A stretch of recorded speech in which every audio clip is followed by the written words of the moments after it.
The evening following Thessia's tribunal, the flames above the tribunal hall finally die out. The fog that had rolled in over morning burns off over the course of the day, and so it's a clear night. And Thessia, finally free of the looming axe that had been metaphorically poised above your neck there. And boy, does it feel like it. You return the night after standing trial, standing alone on a stone plinth with dozens of eyes watching you and flames surrounding you for an hour, arguing for your life. And it still feels like you can feel a little bit of the heat of those flames on your face as you get home. You've got hours of nervous energy, hours of trying to unwind and waiting for your stomach to finally unknot itself. In spite of your exhaustion, it takes a long time for sleep to come. What do you think is going through Thessia's mind as she drifts off tonight? I think there is the continuous thought of, like, this has been accepted. Like, this is the truth, and there's no takebacks, right? Just because this has been kind of her shadow for, quite a bit now, and it was looking pretty bad. It was looking quite bad. So to have it be so nonchalant of, like, you can go, it's kind of processing that it's like, oh, I guess that's that. Okay, I guess that's that.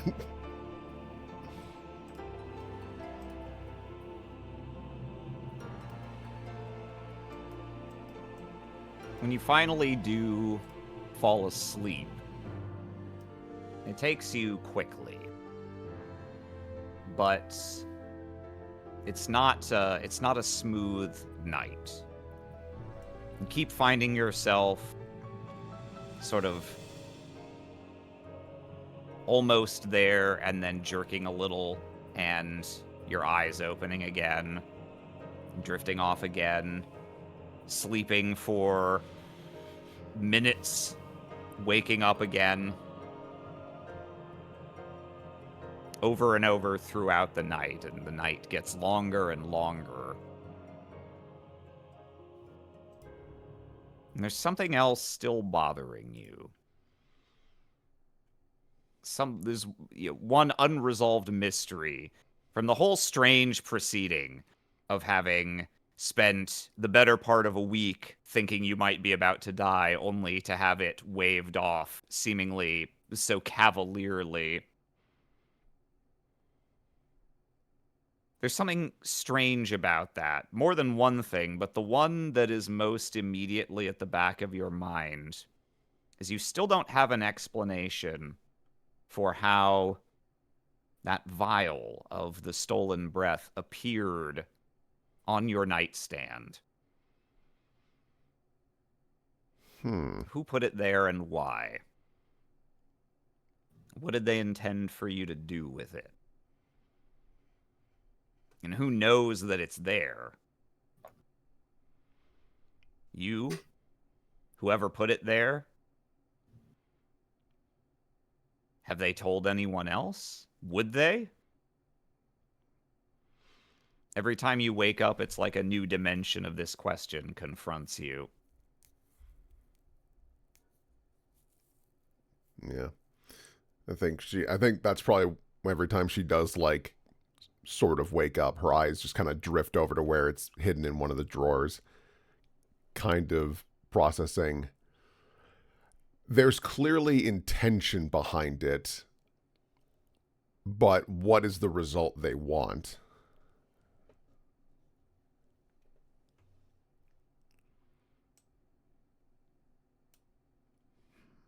The more times you drift off and wake up, the more that unease starts to build.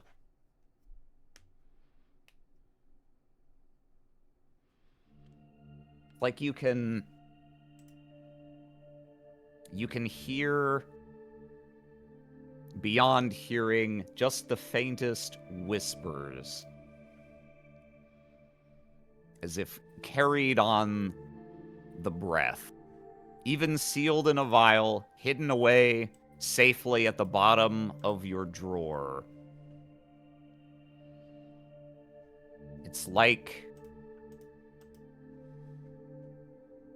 it's loud enough for you to hear, even now. And if you can hear it, can't everyone?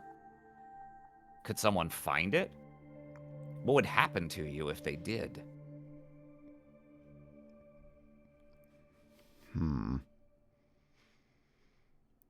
think she'll get out of bed and like look over to the entryway like, okay, yep, no one.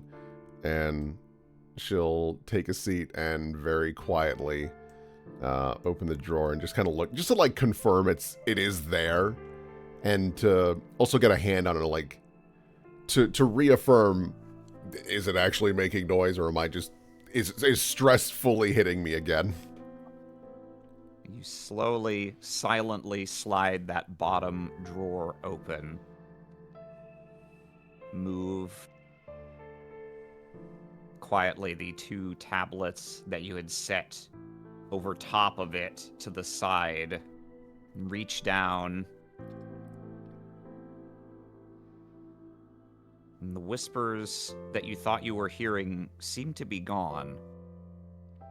And your hand touches the bottom of the drawer, slides to the side, looking for that feeling of cool glass. It's not there.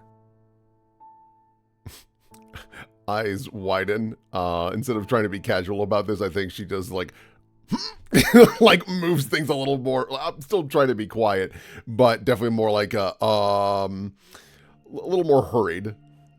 Yeah, your other hand gets in there as well, and you lift up the tablet, feel the underside, set it to the side, lift up the other one, feel around, shove a few pieces of cloth out of the way. Nothing. It's not there. All 4 drawers open at the same time as all 4 hands are like digging around trying to find it. You start with increasingly frantically each drawer that you open, you check through. You're sure it was that one. But if it's not there, maybe it was this one? Nothing. The other side, maybe? Nothing. Well, there's only one drawer left that it could be. Nothing. I think I've got a good face for this. Where is it? There we go. That'll work.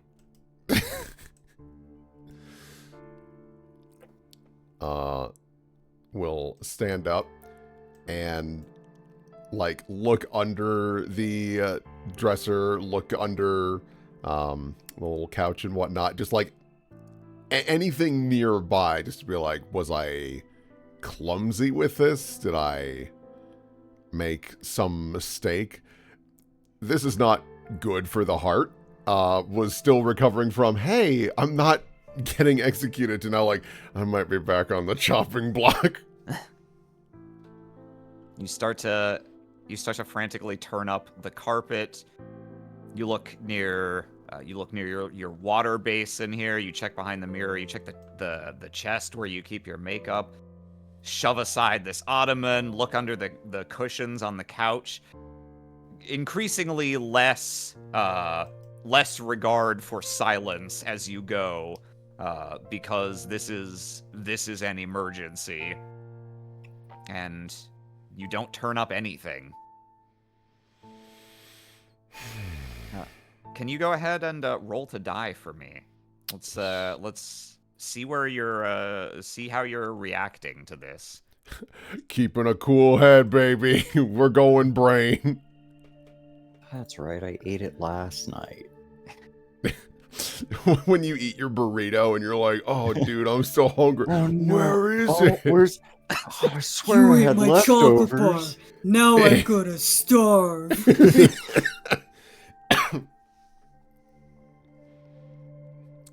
I am running through my memories very specifically around when I had first encountered it and the actions taken afterwards. And if I am not mistaken, she had taken a gander at it, was like, oh, that's fascinating, really pondered about using it, and then very carefully put in the drawer and has not engaged with it since. You run through your recounting of events. You're confident. You start to kind of calm down your immediate bodily response. No, you didn't misplace it. It's not in one of those other drawers. You didn't drop it somewhere on the floor. You didn't let it slip from your pocket or your belt somewhere in here or somewhere outside. You put it away in that drawer. Undeniably, it is not there. And in this brain, regardless of the implications that you don't really want to confront in this moment, your logical brain produces one incontrovertible result. Someone has taken it. Someone knows. You have to get it back.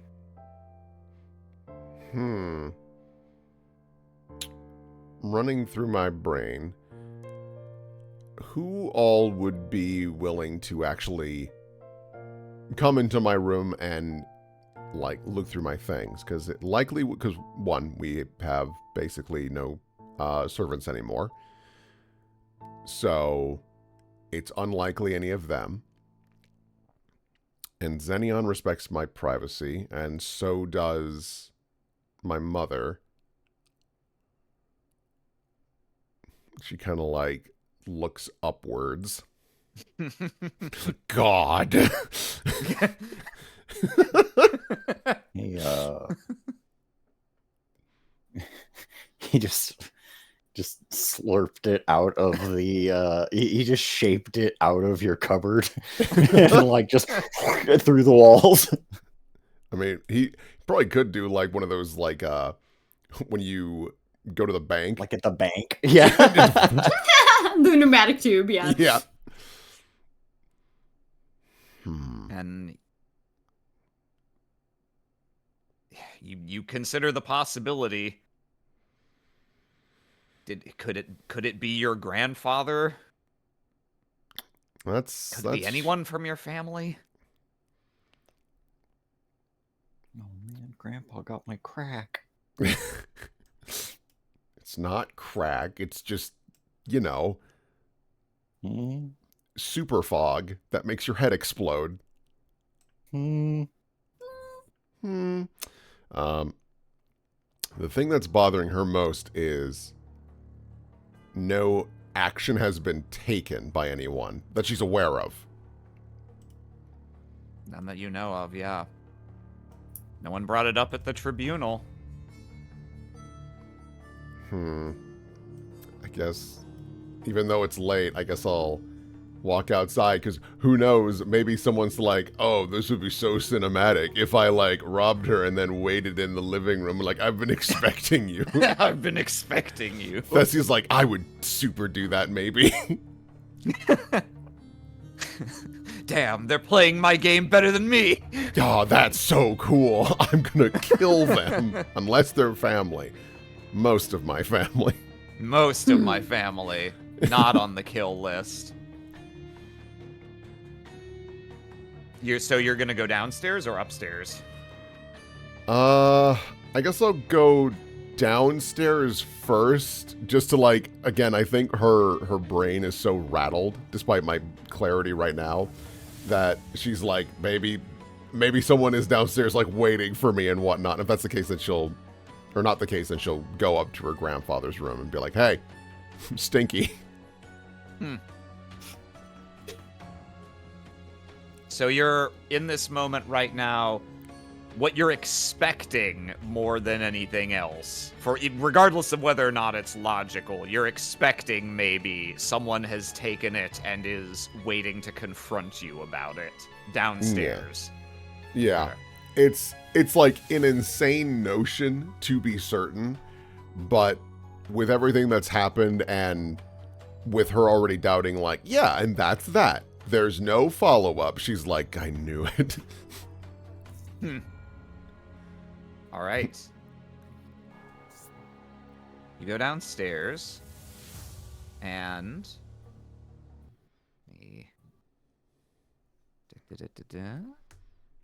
You quietly pad down the hallway and down the stairs, pausing a little at the top to try and compose yourself, knowing that whoever took that from you is waiting down there for one reason or another. You come down the stairs.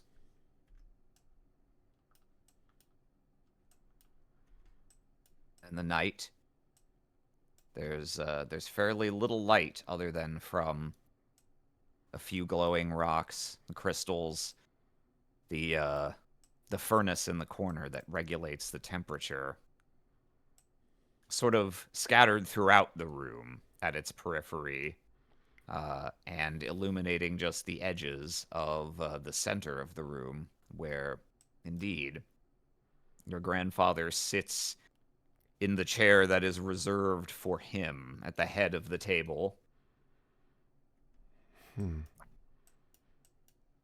She'll very quietly take a seat. Grandfather? There you are. Fine job surviving another day. Thank you. It's still washing over me. What are you doing up so late? Late. I think you mean early by now. Naturally. I'll be heading into the college, but I have a few affairs to look after first. You, on the other hand, I'm glad to see you rising early. Appropriate. You have a big day ahead of you, don't you? I suppose so. I need to figure out precisely what to do first, though.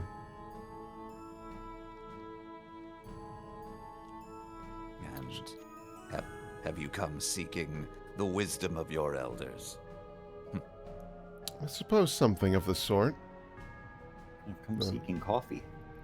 Though I am curious, what do you plan to do at the college?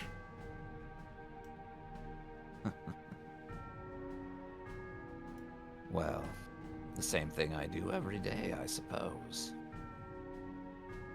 And it sort of rings in your ears for a moment, and you realize was kind of a silly question.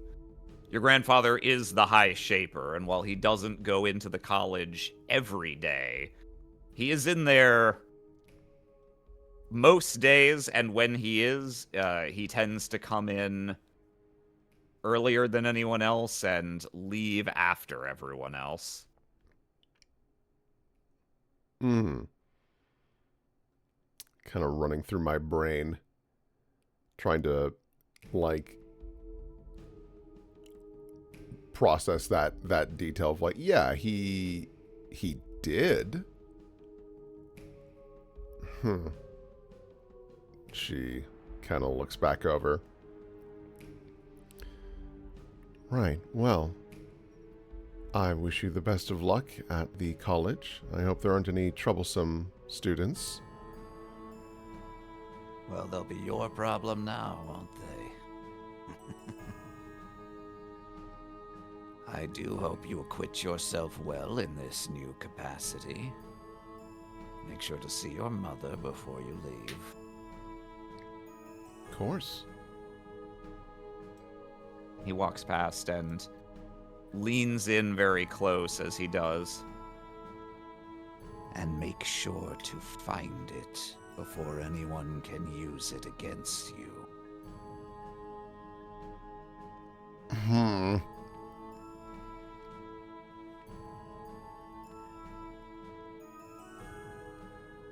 Well, that's not great. Looks around. You look around. Your mother is sitting next to you. Taken aback a little bit. Thessia, you look a little more nervous than I had hoped. More nervous than you had hoped, I expect. Certainly. I mean, you know, with everything that happened, not just this most recent week, but yesterday, it's still kind of washing over me, like I was telling grandfather. She gives you... she extends her hand so that you can give her the traditionally appropriate kiss on the hand, but then she gives you a much more, a warmer and more familial kiss on the side of your face. Thessia returns the kisses as well. It's like, apologies. I'll be better. I just need a little time to fully shake it off. Make sure you don't get so caught up thinking about the past, even the recent past. Keep your eyes forward. You have a long career ahead of you there. This is just the next step. Right. Yeah.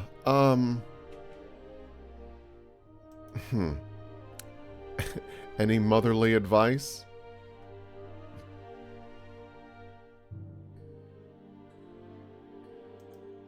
My father has very exacting standards, as you know, Yep. and I'm sure he intends to apply them just as stringently to you as to anyone else there. Perhaps even more so. But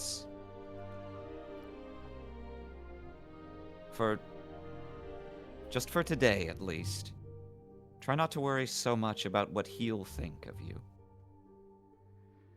You have many other people there who are counting on you, many more starting today. Students, friends, I hope. And your father, of course. Kind of like slowly looks up. Everyone wants you to succeed. But Right. I hope that if you do, it's for your own sake. Of course. And obviously I will do my best for father. Kind of processing that.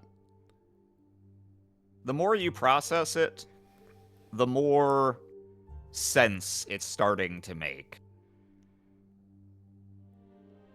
You were so fixated on details that you sort of weren't letting yourself go with the flow for a while there, but this is all as it is, as it should be.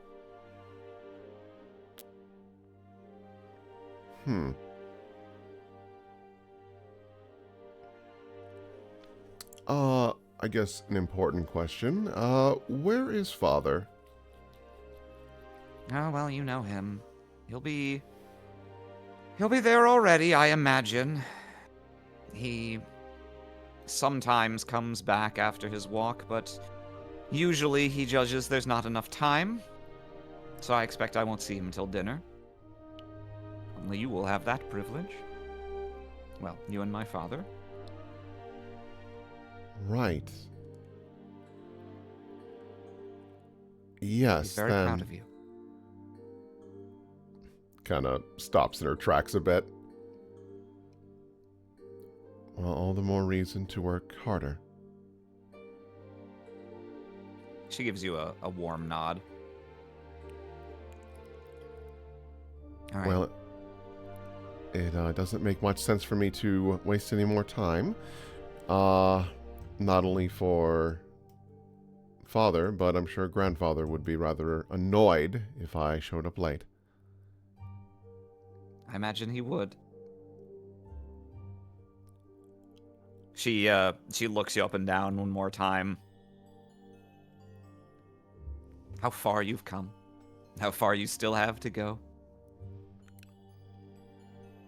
Yeah. The sky's the limit and all that. Yeah. Well, you have yourself a lovely morning, Mother, and we'll see you this evening. I'll let you know how it goes. Please do. She walks away. Thessie's kind of got the energy of, what the hell is going on? You hear your mother walk into the kitchen and begin issuing instructions to the kitchen staff to begin preparing proper breakfast. And sort of before you even step through the doors here, before you've walked the streets all the way from your home in the Crown down to the Lyceum, passing all of the sites, up the steps leading to the college, even before any of that, you just sort of find yourself there.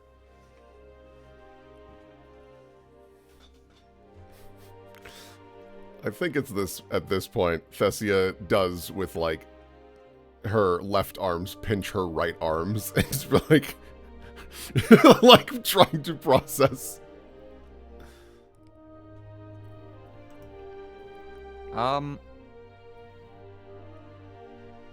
You know, go ahead and give me another roll to die at this point. See if you want to stick in the blue. Or if you want to change. You know what? I'm gonna go yellow, even though it's bad. Because I think hearing that her father is just at the college is something that's like, if this is a dream, it's still too tempting to pass up. And so I think the emotional side takes over. Something that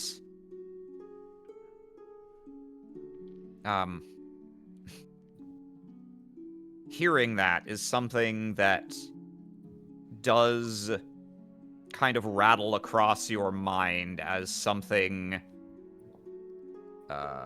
incongruous. But that logical part of your brain that tries to hold on and insists, now hang on, as you step through the doors here into the College of Alteration, that part is sort of washed away as you step through the doors and feel an energy that the college hasn't had for some time. It feels like, no, it is. It's your first day as faculty. And it feels... Go ahead. She just has the thing of like, oh, this is a bad stress dream.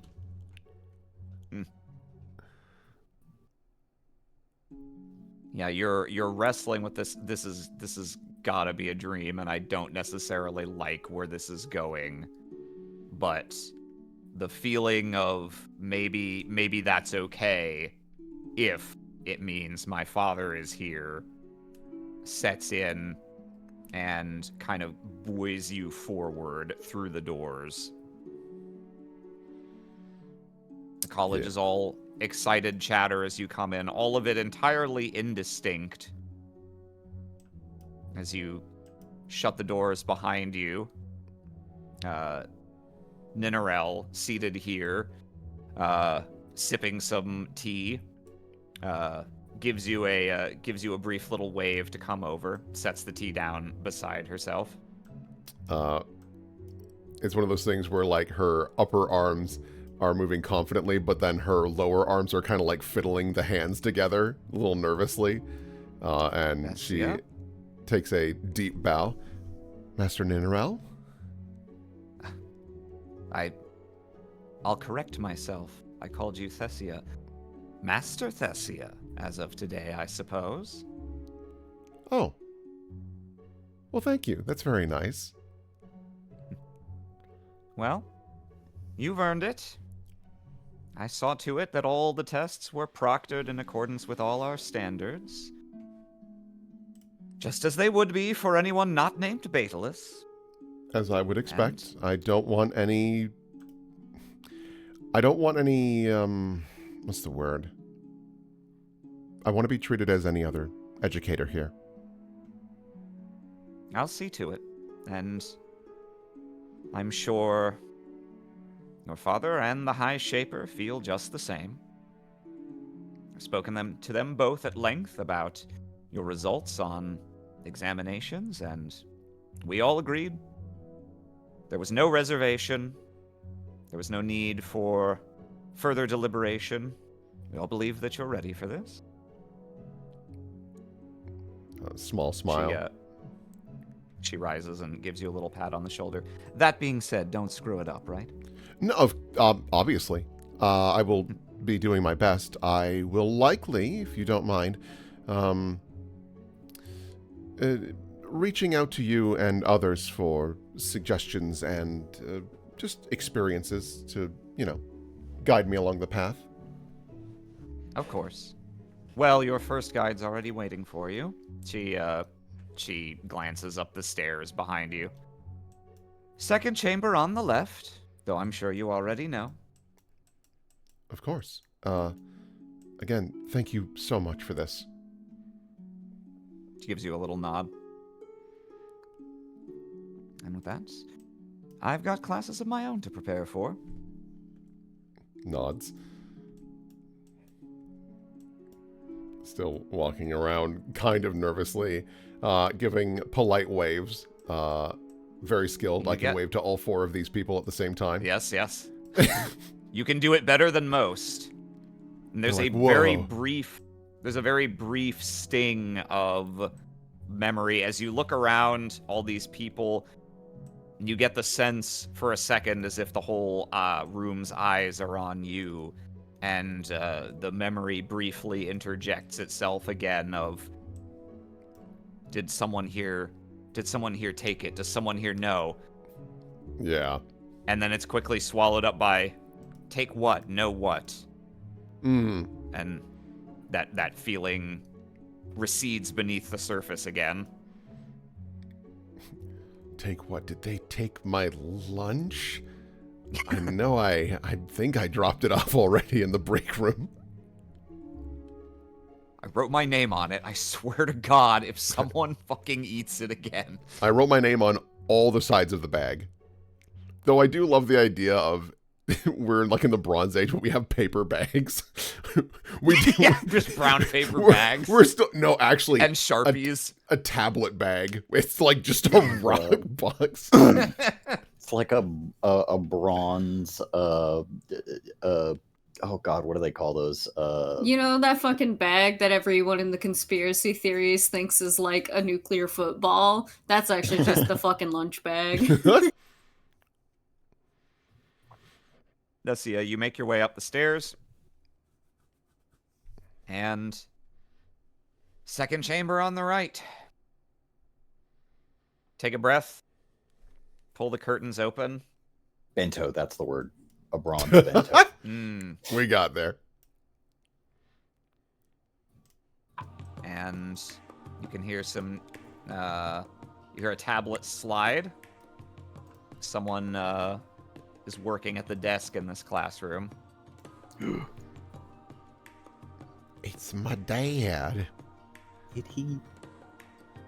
And your father stands with one hand on the tablet, tracing along the characters.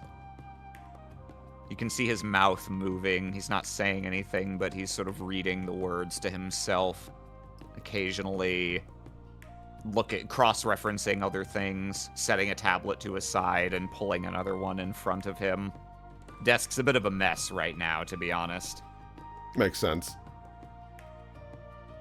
Pretty much any desk your father uses is a mess by default. It's just how you know where he's been. Mm-hmm. Fessia will kind of hurriedly step in. Doesn't want to interrupt what he's working on because she understands, like, once you're in the flow of something, you don't want it to just be broken so carelessly. Yep. You kind of hover at the edge of the desk here. He remains hunched over, and a few seconds pass, and you get the distinct impression he might not notice you for a minute if you don't clear your throat or something. Kind of like doing the little seesaw on my feet, fiddling with my lower hands, and then eventually upper right hand. Master Madrasas?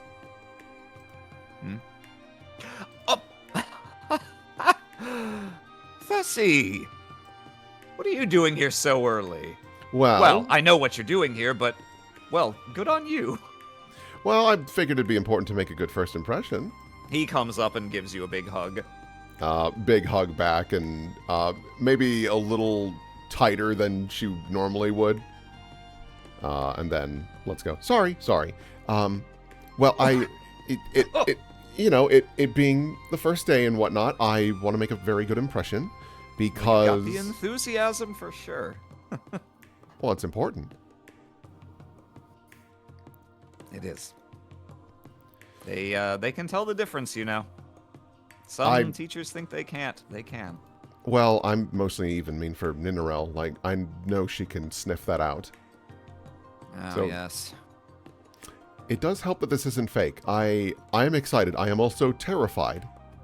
I'm glad this isn't fake.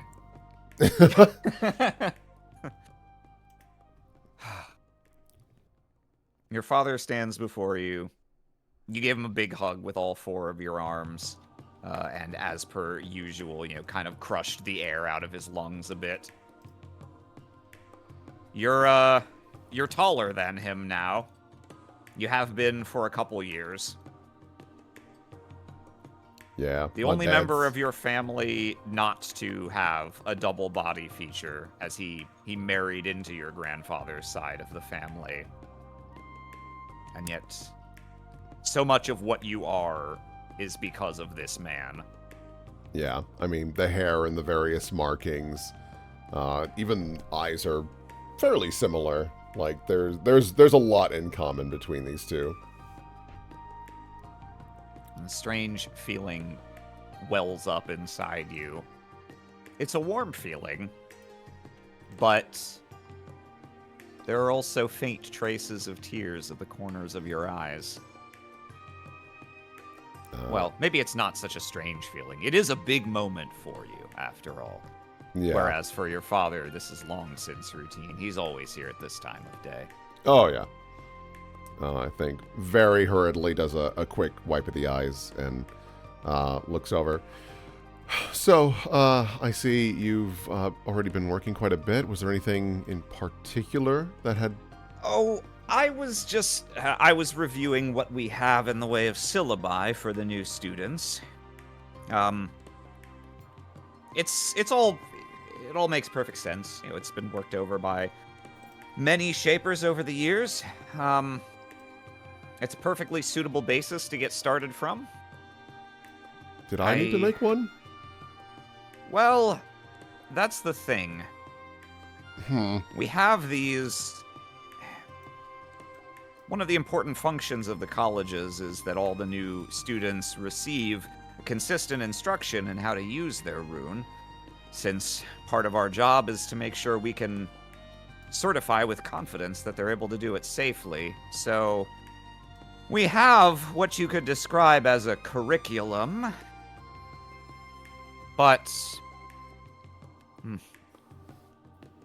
I spent a while poring over these, and really the only conclusion I've reached is something I suppose I already knew, that the lesson plan is a really tiny portion of what a student will take away. The rest of it does have to come from you. And besides, despite what we're capable of doing, it's important to be able to adjust on the fly. I mean, she picks up one of the syllabus and just kind of reads it over quickly. This is a good foundation, but there's a very real chance you might need to pivot based on the needs. No, I agree. I've certainly had to do it plenty in my time teaching. I suggest that you treat all of this, he waves a hand over the tablets scattered across the table, you treat all of this as a starting point. Even just a suggestion, really. Mm-hmm. I think you're going to find teaching is about imparting part of yourself to the students. And you got a big heart and a big brain. Speak from those, and you'll do fine. Whew. Okay. Yeah. Okay. I can do that. Sure. So she kind of like fiddles in the hands.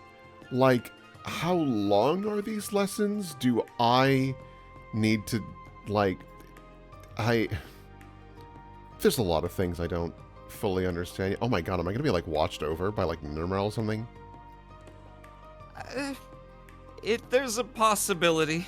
If anyone's going to watch you, well, it shouldn't be me. Right, it's biased. I don't think any of the other senior faculty have any illusions that I could judge you impartially. But that also means grandfather can't. So true. Well, he might argue, and he is High Shaper, so he does tend to win arguments around here. But I don't think you need to worry about him looking over your shoulder right from the get-go. Between you and me, your grandfather, he'll probably just assume that for the first long while you're going to be screwing up left and right, and that it won't even be worth his time to come and observe you proctoring for... You might have a good year or two. Eyes kind of widen at that. Wow, he just kind of... That's kind of surprising for him. No offense to our... Yeah. Yeah, he folds his hands. He's... Damn him, but there's really nothing else to say. He is a generational talent. And it's hard to deny that his expertise is better used with his own research than it is looking over the lesson plans for new students. At least I'm sure that's how he would say. She thinks about that. Let me see. But look, bottom line, you don't need to worry about what he thinks of you right now. I mean, and you certainly don't need to worry about what I think of you. You could...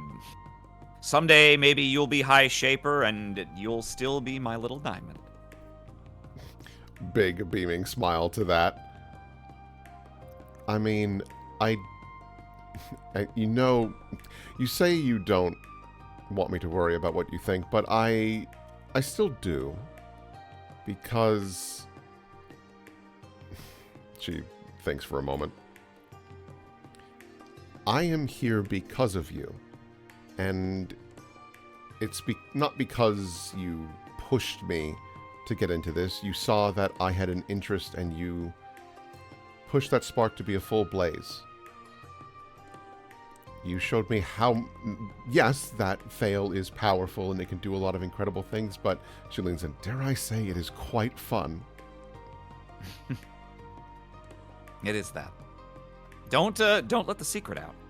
No. Don't want anyone to hear that kind of talk. No, well, I mean, so many people treat runes so seriously, which I understand, they can be dangerous. But I just wish more people understood, like you do, that there is a lot of... I don't know how to describe it. It's miraculous to be able to shape the world with just a simple rune. You can't tell me you don't feel a little giddy with that kind of capability.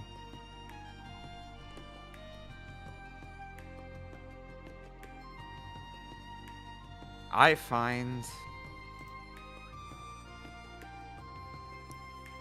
it is fun to be able to affect the world like this, yes.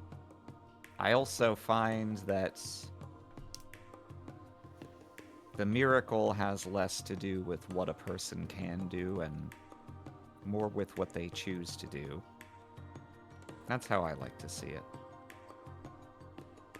Any rune, any other power that anyone has, really, it lets you make the universe look a little more like yourself. And I think the important thing is, if you do that, are you going to like what you see? Oh, we really got off into the philosophical weeds there. I got to get going. Right. Oh, Well, I mean, I do as well. Thank you. I'd ask for another hug, but I think my ribs are still little tender there. I'll be better. And she goes in Used to for a be. very gentle one instead. Someday. Well, never again. Never again. My little 3-foot tall Thessie running up to me. 2 arms around my leg. Why can't we go back to those times, huh? She thinks, I've gotten a bit too used to 4, to be quite frank. And she wiggles all 4 of them. And besides, now I can actually work with you instead of, having to strictly follow. I look forward to seeing where you lead. Big smile. And just watches as he goes.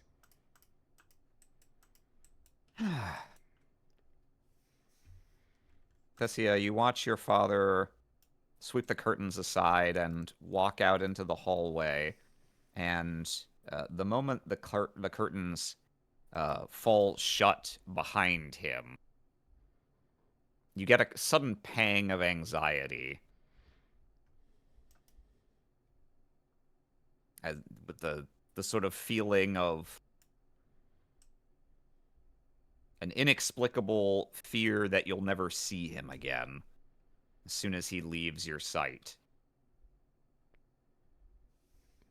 And then another worrying thought.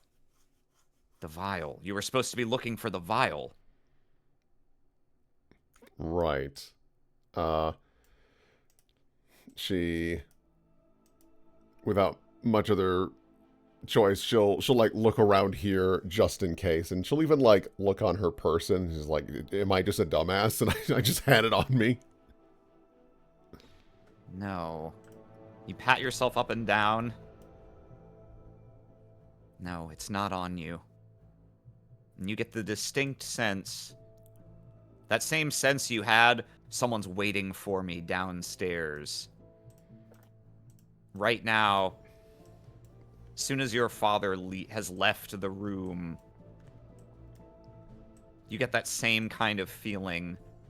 Someone's playing with me.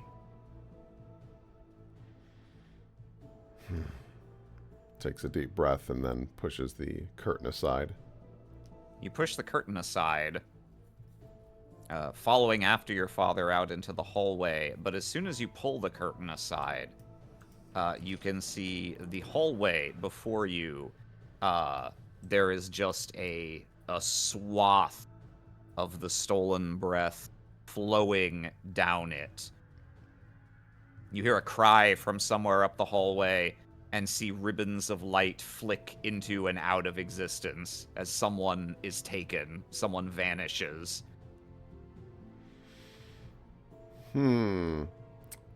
Well, I need to press forward because I need to go find Dad. You run out into the hallway, and you run out into the hallway, and the breath is rolling from further up, kind of herding you down the stairs, and you can't see any people alive walking around. You hear them being overtaken by it behind you, but no matter how many times you look over your shoulder, it's just the breath, just encroaching on you that little bit further. Down in the lobby, you look around frantically for your father. You can't see him.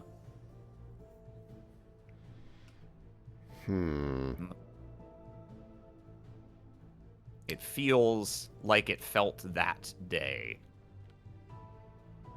Pressing along by yourself, desperately hoping you can save your parent, as this implacable force of destruction slowly bears down on you from every direction. As you see, the breath begins tumbling out of the main hallway.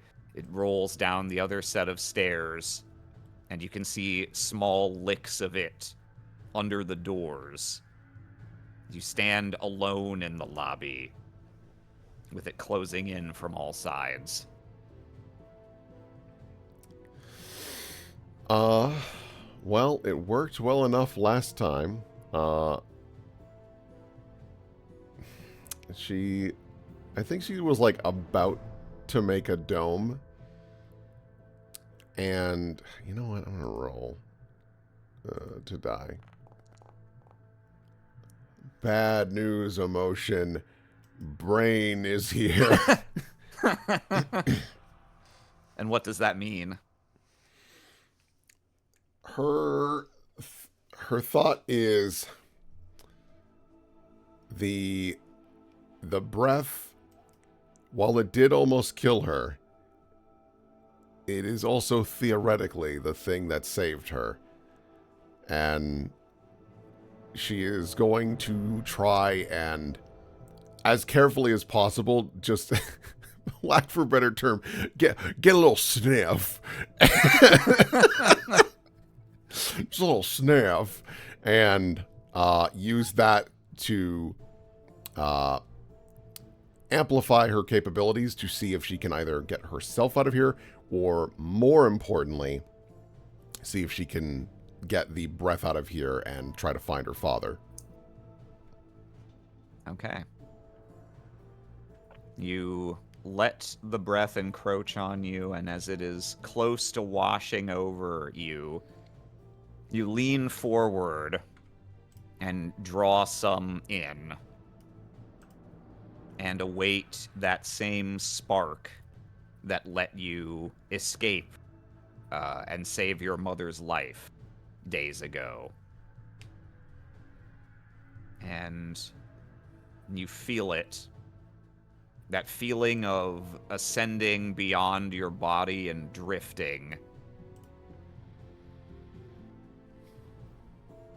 As you begin to sort of take leave of your normal senses and wander in the fog,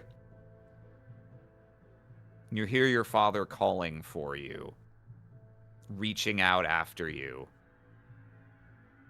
But you can't you can't respond. There's nothing you can say. You don't have a mouth right now. You're yanked away under your own power.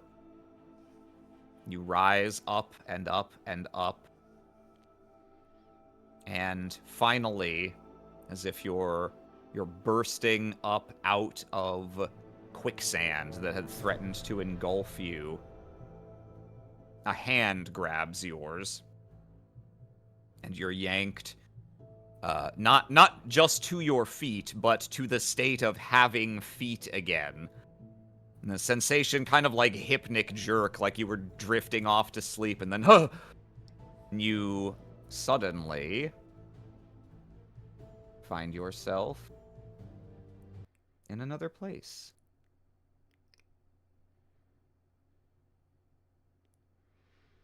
Maybe the big sniff was a bad idea. We all gotta try a big sniff every here and there. You gotta do a courtesy sniff. There's no shame in it. The hand grabs yours.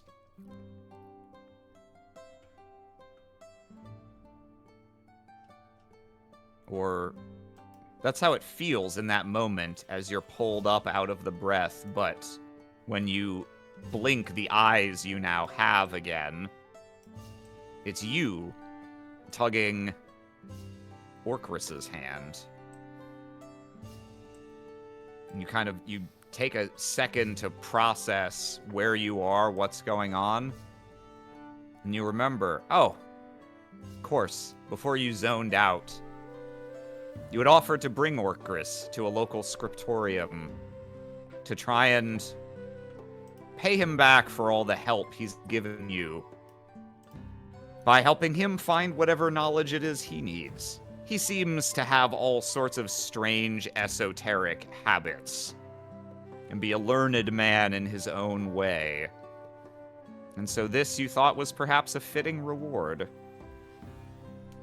She'll give him a little shake. So, we're here now. Hello? Mm-hmm. Yes, well, we need to get started right away. I need to find a treatise on, well, it is essentially centered around some unique strains of thought found on the eastern continent. I see. Vessia kind of like looks around and was like, I was hoping he would be like, wow, look at this big scriptorium. And instead he's just like, I'm looking for a rock that has good words. It is all centered. It is all centered around. It is all centered around the idea that we might persevere at some point after death, not in the simple way that you might expect with the ideas of the soul per se, but more that the body might find some unique way of living after death. Anyway, you mean like I think it would be found. I think it would be found here. Here, help me read these. Like, do you want me to read them out loud to you? Like, well, just point them out and start reading titles. Is it this one? No. Here, hold this for me. Happily. There's this one. Vessia, or I guess I should say, Will. What is Thessia's version of Orcris that lives in her head? I think she sees Orcris as a genuinely intelligent man. And one that she does trust, but is also like, I don't want to upset you. Because you seem like the kind of person that would like take action in a way that is unbecoming of most people. But she does genuinely enjoy like being around him. He is an enjoyable presence. Yes, and what does this one say? She looks over. Good Gaia, Gaia's good? Is this any good to you? Good Gaia, Gaia's good. Good Gaia, Gaia's good. Good Gaia. No, let's see. Maybe it's over here.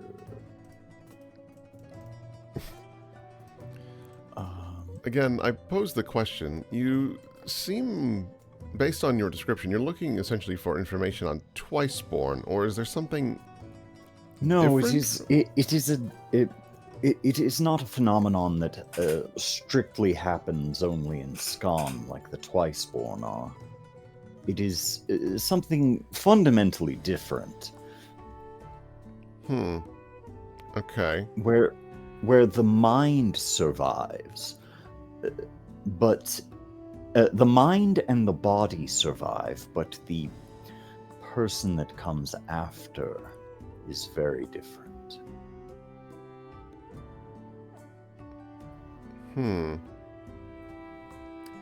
She'll... Some believe it might be caused by some sort of parasitic organism. And then I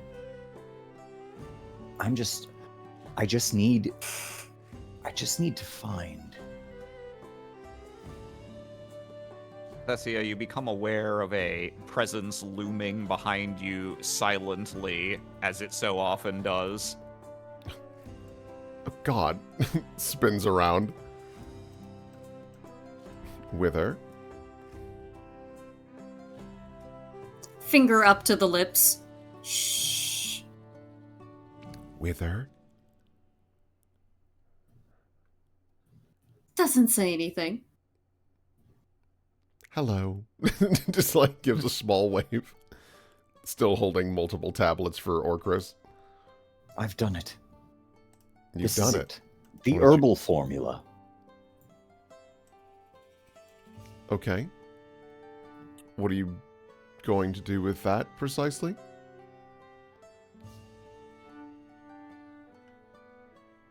I'm going to save you. Eyes widen. I feel like you've already done that. Damn it, Thessia. You need to wake up. Thanks.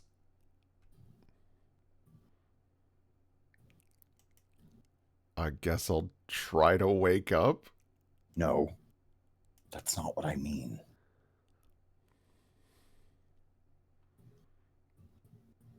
Looks over. That's not what I mean.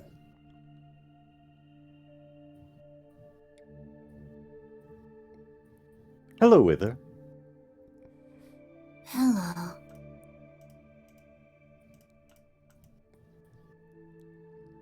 Okay. Then what do you mean? The tablet, what does it say? She goes back. Nobody knows. Is this useful? It's talking about the bodies and not really knowing what happens afterwards. The words, Thessia. The words. Thessia, you look down and indeed you realize you can't read the tablet. The words seem to just sort of remain indistinct. They're never the same when you look down a second time. And the parts of your brain that normally would skim over this and use context to let you read the words, even flicking your eyes across them very quickly, are just not functioning at all. You're straining to even put together coherent sentences looking at these. Which is a problem, since you did tell Wither you would teach them to read. Yeah, that's no good. Is this hard for you?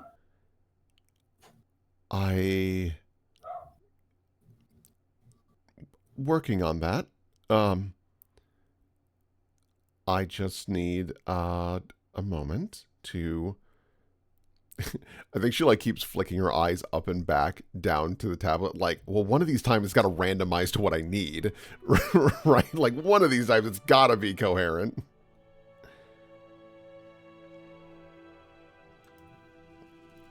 Is there no meaning? in the runes? No? No, there is a lot of meaning in the runes. It's just deciphering them. Looks over to Orcris, like, a little nervously, like, hey, man. What does it say, Thessia? What does it say? Hey, dude, hate this energy. I'm trying here. She, like, goes back.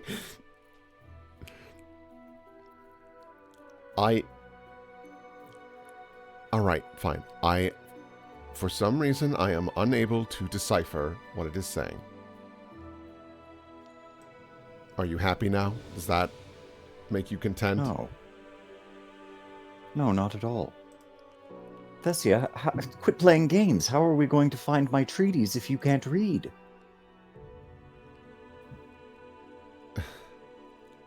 I don't... We have an idea. They'll motion you over to lean down so they may whisper in your ear. Leans down. What do you want it to say? And she'll look down at the tablet. I guess what she would want for Orcris, I guess, would be just a history of treaties. Does it shift to what I need it to be? Why don't you roll to die and pick a color? I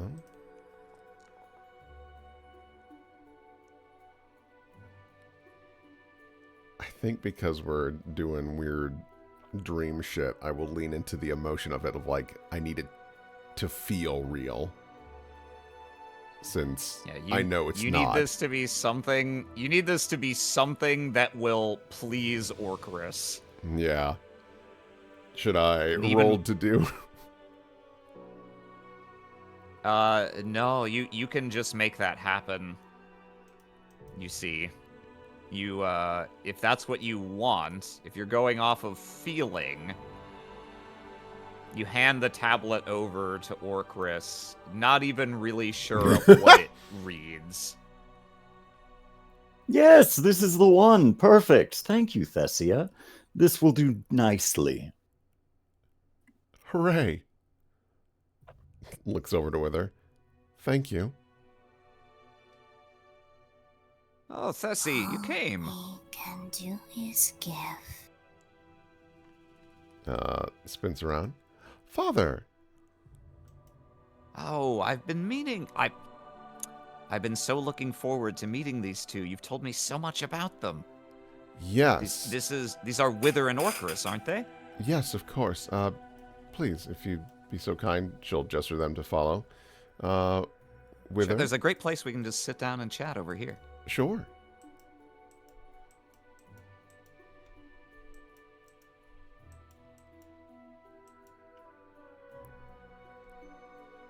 I'll plot myself on the big blue one. And something pings in your mind again. A little inconsistency. It's strange to see these people side by side. Yep. Why haven't you introduced them to your father yet? Sort of flits through your mind, and then is dismissed before you can focus on it, as your feeling of happiness and relief to be here overrides it. Yeah. But of course, Orcris Wither. This is my father, Madrasis. For you, Father, Orcris is a traveling wise man, I guess is the best way to describe him. I guess traveling scholar, maybe more precise. Oh, how kind of you to say. And Wither is a very kind-hearted and supportive twice-born who has blessed me time and time again with their presence. We are not kind-hearted. Where is it, Thessia? We are just here. Slowly turns like, what the hell's your energy now? Chill. I'm just a guy. Lights up a cigarette. What's your problem? Dream blunt rotation. Dream blunt rotation with this distance. Here, Dad. Just kind of hurl. Chuck. Awesome. Yeah. Oh, well, I have to say, I haven't met many Twiceborn. It's nice to meet one who seems to have a sense of humor about themselves. What is there to have if not a sense of humor? I think that's great life advice. Oh, And you, sir, a traveling scholar. I see you've been giving my Thessie some help lately, haven't you? Anything, anything I can do to be of service.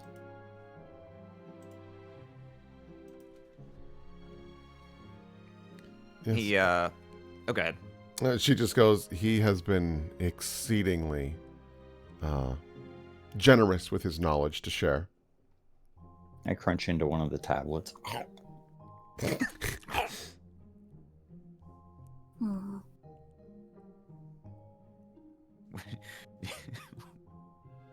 He goes and takes one. Oh, would you like one as well? We would not dislike one. He hands you one of the tablets with her. Hmm.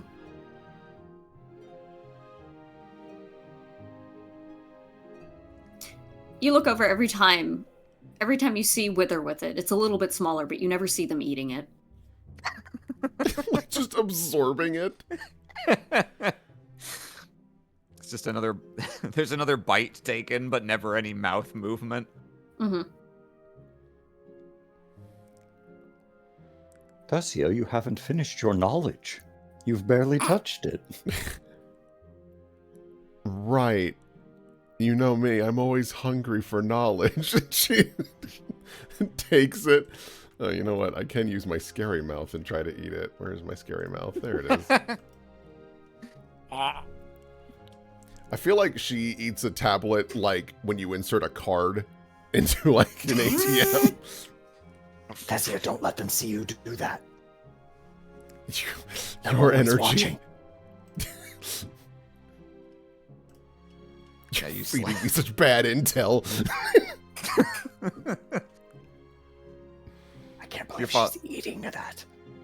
He says, taking a bite. Oh.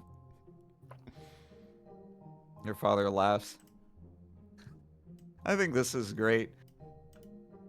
Sometimes it seems like, well, sometimes I wish you had more friends closer to your age outside of just the college. She thinks about that. Yeah, you know, I kind of get lost in my work and, you know, I guess my obsessiveness with fail has proven to make, gaining friends challenging. I think I need another hobby. At least we can get away with not having a personality outside of our role. I think you're selling yourself a bit short. I think you're selling yourself a bit short. What looks back? Tablet's like entirely gone. Burp. Stomach is It is- strangely tablet shaped. I know they ate a cheese. Your father stands up off the pillow. Now, I wish I had done more to help you in that regard. I loved working together with you at the college, just like you said, but, you know, work is work. There are times I still wish we were just hanging out and playing around the house, you know? Yeah. Hmm. I'm glad you have other people looking out for you. I'm too. I'm very They tried lucky. to kill you once, Thessia. They'll certainly try again. Kind of blinks. Them? He walks up and quietly extends a hand until he presses sort of a closed fist directly into your stomach, and you look down and you can see the vial of breath there. Looks up slowly.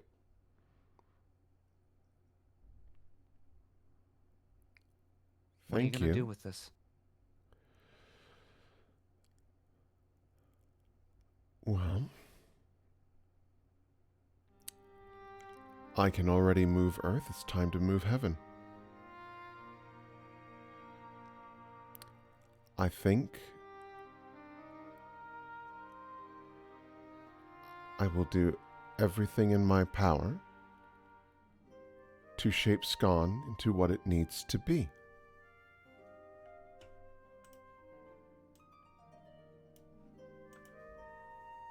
Your father gives a slow nod, and you stare at each other for a moment. And can you go ahead and give me one more roll to die? You bet your bippy. Dude, it wants me to be It really brain wants blue. so bad. Fine, I will Blue. support this and go brain. And in this moment, Thessia, you realize a couple things. First, your cognizance from before starts to come back. You recognize why this scene is impossible. Why these three people could never have met. And why there's been little flecks of tears in your eyes when you've been looking at your father. You become lucid to the fact that you are dreaming.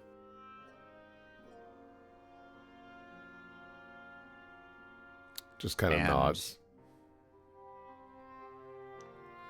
You know also, if that's the case, probably you're going to wake up soon. She'll stand up, and even though it's a dream and it's starting to end, she'll once again go for a hug and kind of a gentler squeeze from before. I really hope you know how much I love you. I wish I said it more. He opens his mouth to respond. And you know, with your lucidity right now, here in the dream, you could probably do anything. You've got that vial of breath clasped in your hands, and it reminds you of that sensation of experiencing the breath and surviving it somehow. That, for a moment, was like you could shape the entire world around you into whatever your thoughts dictated. And in here, you could probably do the same thing. In here, for this exact moment, you're effectively all-powerful in all respects except one. Your father being gone is something that looms so large in your mind that in this instant, when you realize this is a dream, he unwinds into ribbons of light as if taken by the breath. He is the one thing you cannot create here.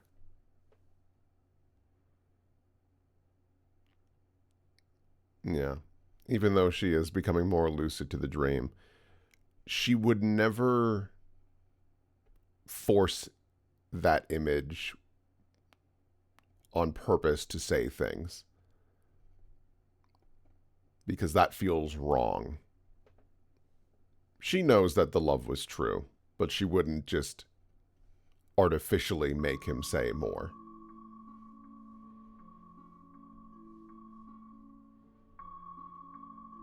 You have perhaps mere moments, but you are a god. Is there anything you'd like to do in this, your divine realm? Oh, man. I don't... What would Thessia want in that moment? I think all she would truly want in this moment, because this is shortly after the trial and whatnot, I think the only thing that she would be truly interested in is the vision, or at least getting a taste of her vision of Scon being what it could be, which is grander, but more important, kinder. She does love this city, but she is aware of the silver spoon that she has had her entire life. Well, for most of it. And she has encountered too many people that have suffered for, quite honestly, artificial reasons that are disguised as tradition.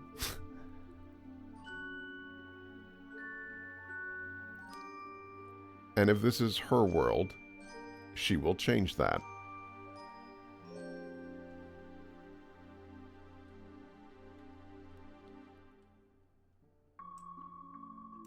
You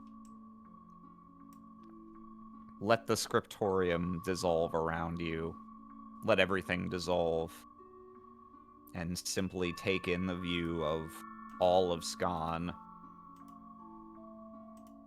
As you wish it were, as you hope it could someday be.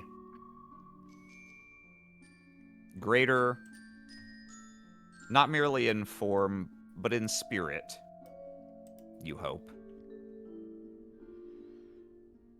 And from here, your vision pulls back one more time. Not so much that you're rising higher, as if you're moving further out from yourself.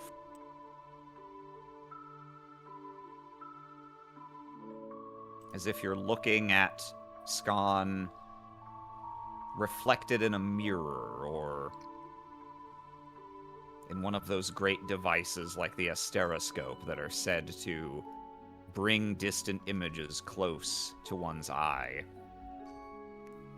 You begin to see a lattice of crystal around the city, casting it in odd angles, as if reflected inside a glass. And you come back to a sense of your own body, just briefly. You're seated on hard stone, leaned back into some grand edifice. Two of your arms resting on stone, one propping up your head with a fist, one cast forward towards what? Towards your vision of Scon as captured at the heart of this place.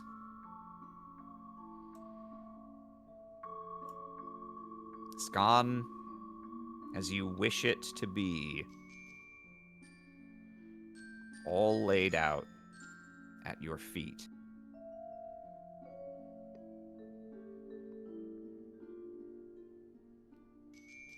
And you wake up. Ho ho.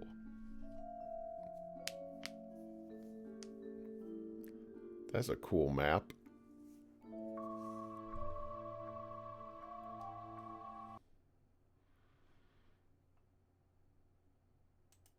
So, Orcris. So, me. So, Orcris.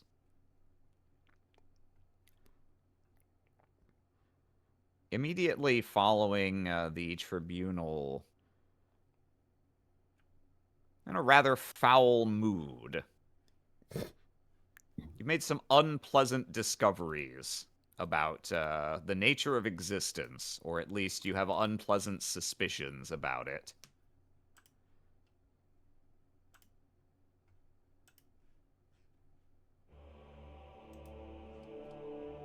Someone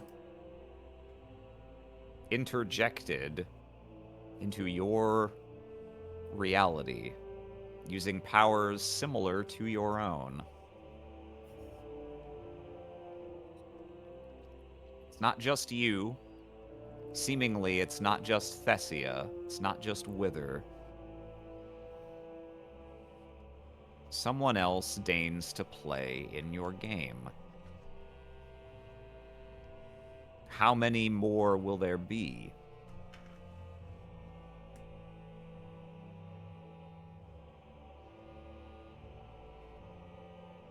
What do you think, if anything, is it that Orcris does in the evening following the tribunal while stewing on this? Probably a lot of drugs.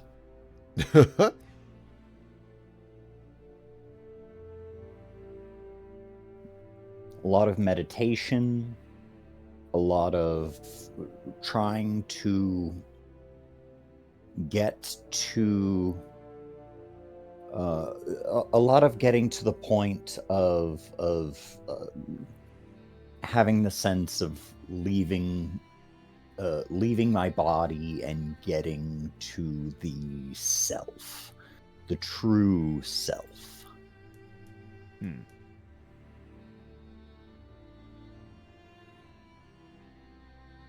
And when you're gonna do the heavy drugs, TM, I assume you do those at home Oh yeah. exclusively. Do you have like a meditation chamber? Do you just do it in your bedroom? Usually I'll just set a rug in my in my herb room upstairs, my garden. Yeah. Set up a couple of pillows and just sort of chill, try to relax, try to get into the state of mind that will best suit what that will best suit the intention for what I'm trying to uncover. Okay. Well, why don't you, to start with, why don't you go ahead and just give me a roll to die so we can see what kind of mood you're starting off in then.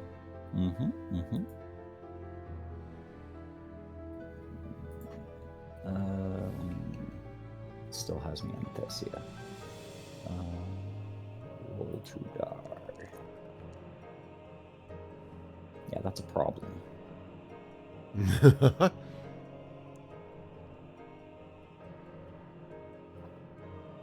You don't have to pick a particular color, but if you want that to inform your choice, you can.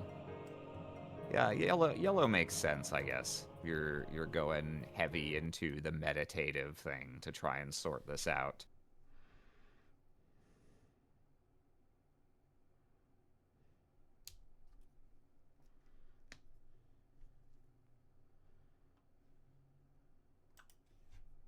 You sit on your rug here, your mind buzzing with chemically altering substances. And as you seek to release yourself from this physical form and simply get to the essence of the truth, you are rudely interrupted. you can hear, not loudly, but audibly, voices and clatter from downstairs. Who the fuck's fucking with my vibe? Can a man smoke weed?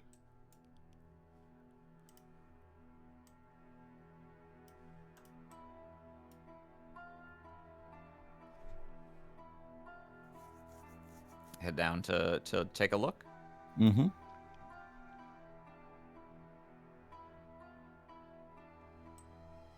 Come down the stairs. Here, I'm gonna fuck with your swing for a second just to fix an icon. There you go. And come down the stairs, and as you do, each footstep feels a little heavier, a little more ponderous, a little more unsteady. Perhaps you rose too fast from your meditation. I look back for a second. Is my body there? You look back for a second. You sort of... There's an instant in which it looks like your body is there. You blink again, and it appears to vanish. Highly suspect. Sort of a grounding technique that I'll Yeah. use.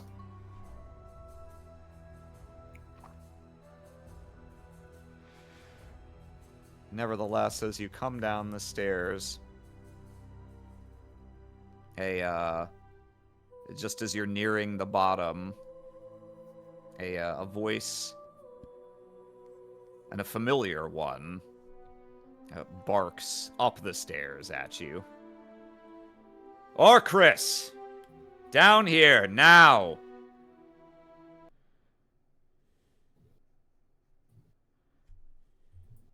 You come down the stairs.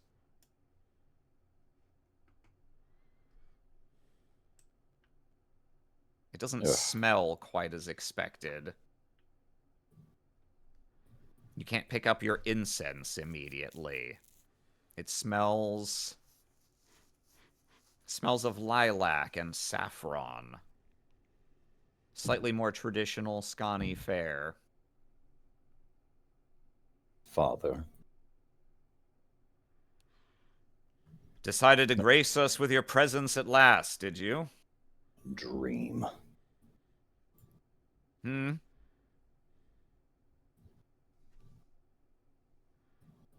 I'll play along. What was for that? now. Father. My apologies. How old am I right now? I'm not going to indulge your ridiculous games right now. Late again? As usual? I suppose you're upstairs in your chambers all evening drugging yourself again?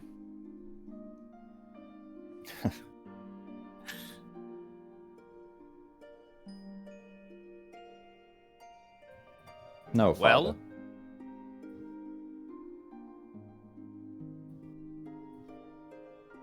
You see were the already figure- sick. You were already sick by the time I started expanding my mind. You might not have known it yet.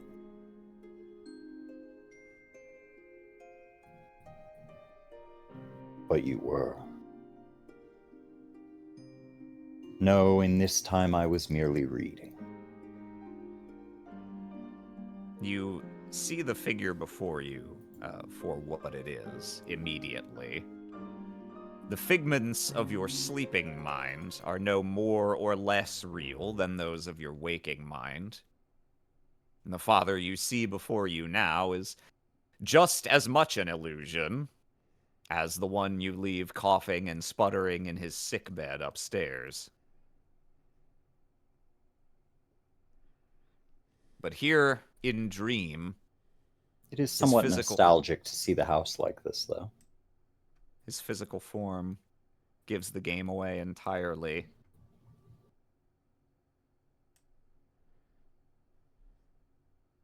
I expect you to eat with the family, but if you're not going to join us at the table, the least you could do is properly greet your brothers and I, and you. He stops.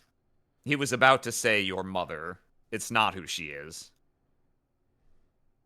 And my wife. You can start by taking some food.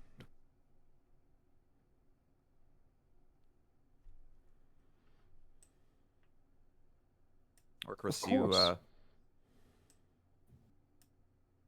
you see the familiar table as it was as it used to be set. 7 places, though there are never more than 6 dining. And the food just as you remember it, in sight and in smell.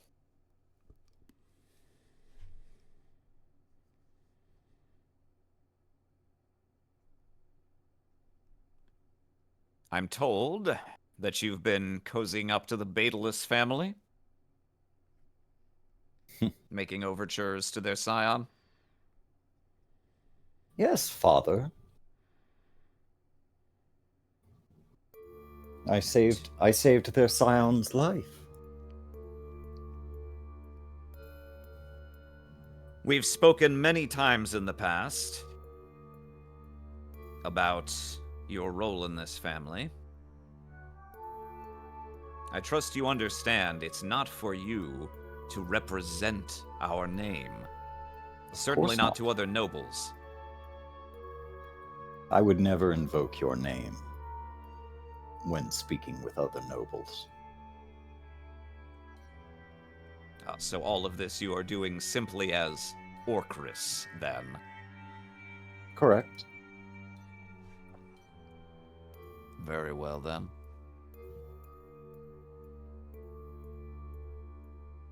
He passes you a bowl of food.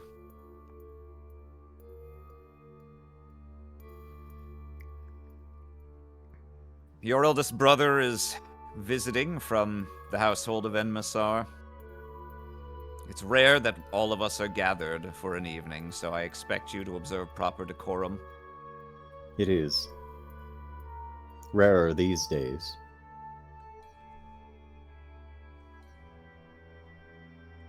Orcris, you can feel, even in the corners you can't see, you can feel the first floor of your home begin to populate with figments of the past, figments of the dead.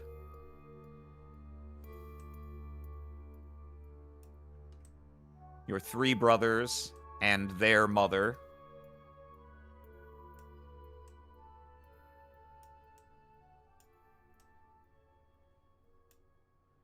Well, as long as you're not bringing our name into it, I suppose it's none of my concern. Make sure it stays that way. And don't do anything to embarrass us. Never.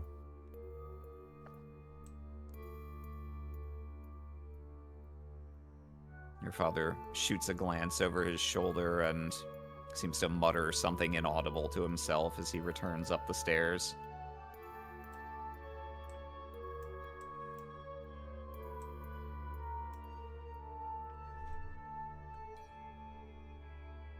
Your second brother, physically imposing, a former arena fighter who tragically had to retire after an injury.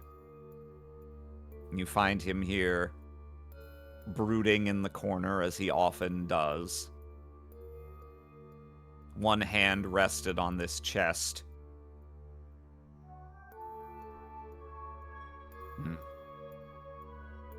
Orcris. Talindrios. It has been so long. Sometimes I wonder if you still live here.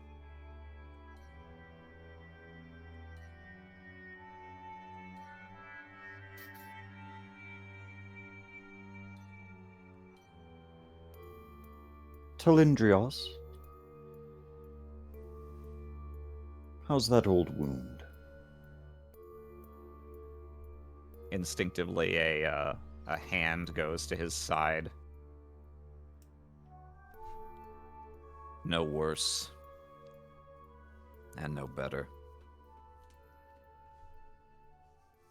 He reaches down and opens this chest partway. Inside, revealing the trident that was his prized weapon.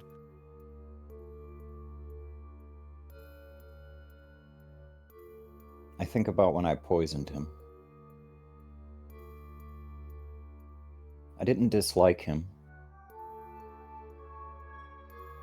We really had no relationship to speak of.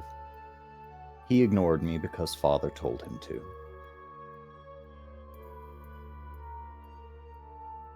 But he was in my way. When I came back home, after my journey, I knew what I had to do. I knew part of it, anyway. I knew I had to get my family out of the way.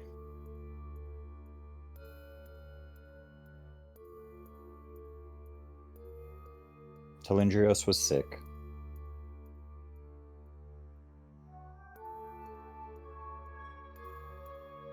And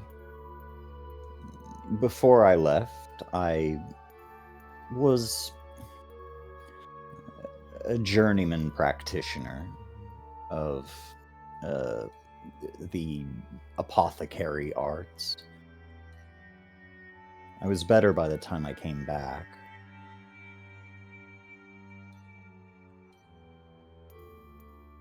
He died quick.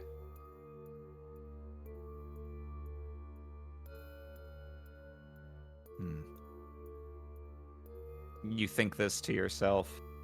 He kind of, he mumbles faintly under his breath, closes the chest.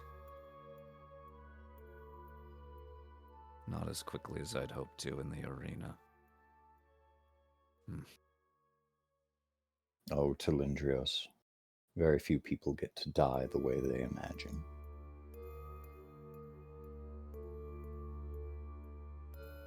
No. Your greatest enemy, the thing that would ultimately undo you, was a bad heart and an air bubble.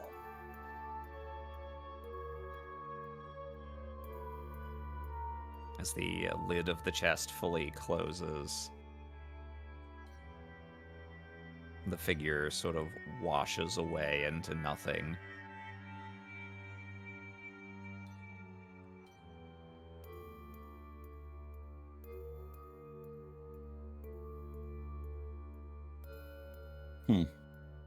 I hadn't seen her in some time.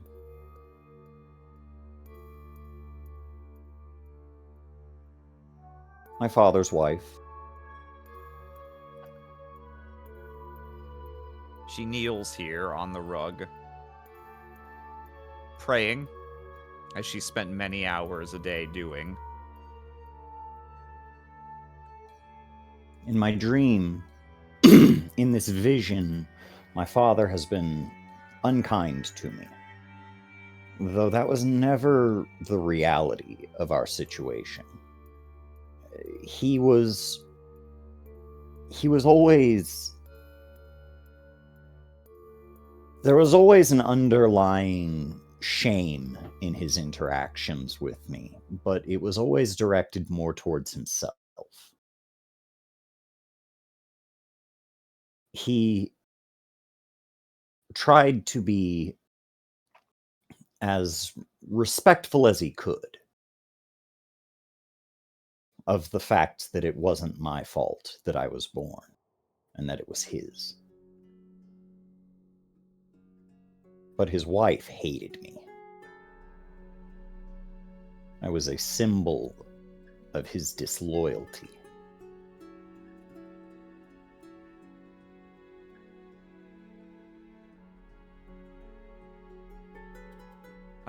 She made sure I was never... She was the one to make sure I never felt completely at home. And child. unfortunately, she was dead by the time I returned. For if there was anyone that I truly wanted to kill, it was her.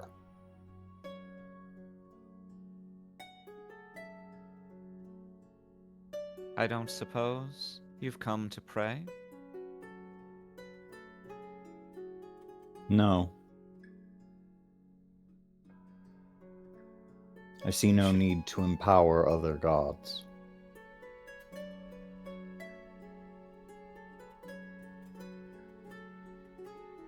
Devil child.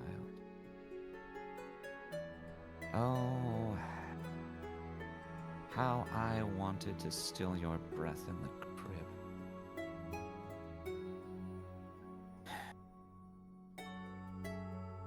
But that is not God's way.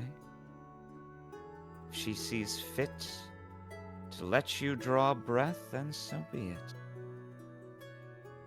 It can be. It can be God's way.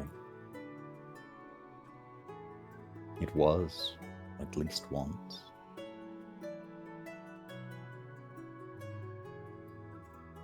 What do you know of God's way? Was it not God's way to still your daughter's breath in her crib?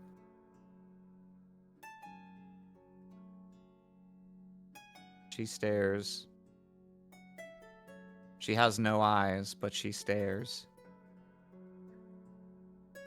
No. I don't believe it was. I do. For God makes instruments of us all, does she not?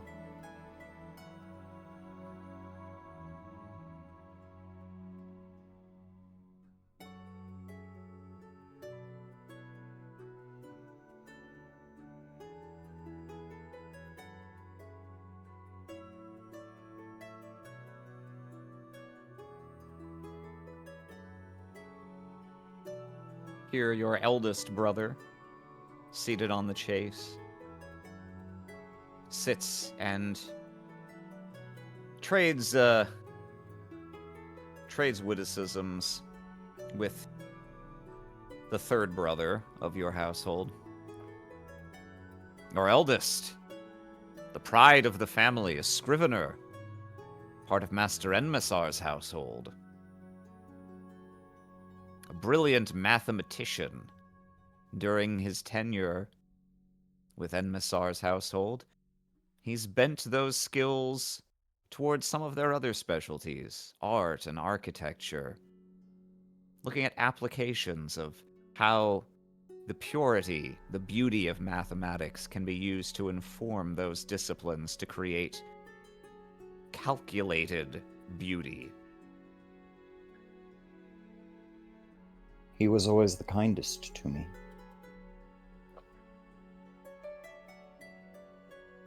And your third brother, ironically, the expected heir to the pillar itself. Not the position he would choose to have. His tasks are mainly to work with your father on its maintenance, its expansion at times, but there's an awful lot that needs to be kept in order, since the geode itself rests on this as well as other pillars.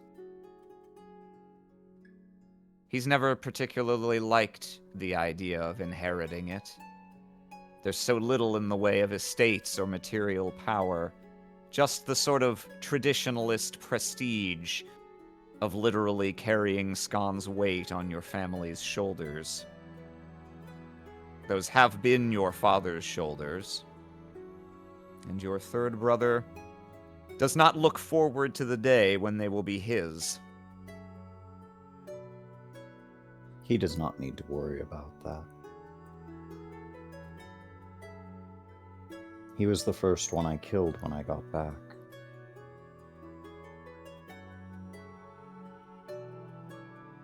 He, his wife, and his child. All threats.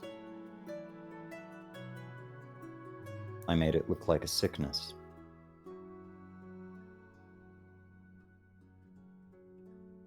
Fittingly enough, it's he who hails you as you come over.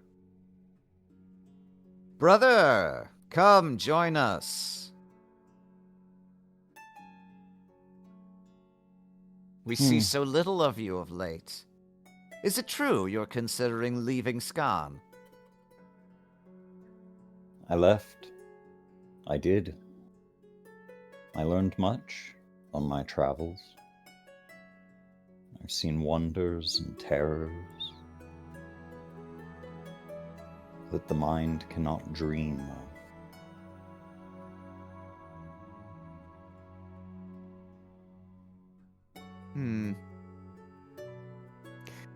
There are times, I must admit, I envy you for being born a bastard.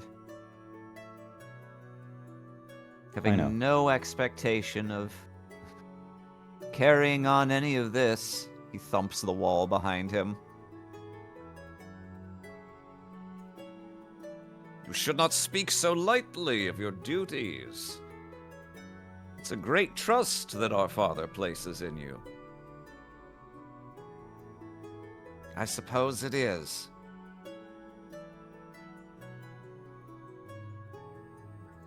It's a duty I will take, happily upon my shoulders, when I am the only one left to inherit.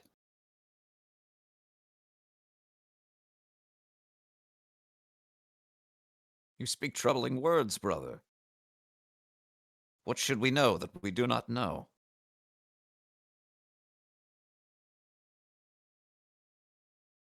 You, my eldest, Crayonon.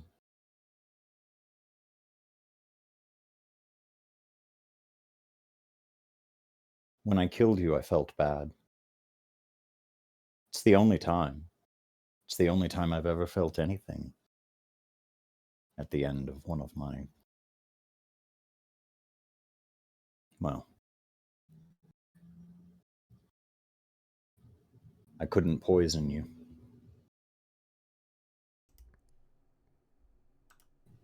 You were on to me, I suspect. The others were already dead.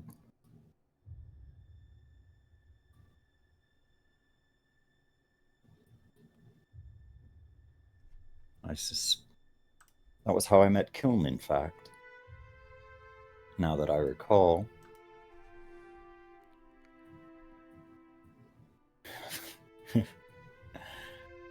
I solved your murder.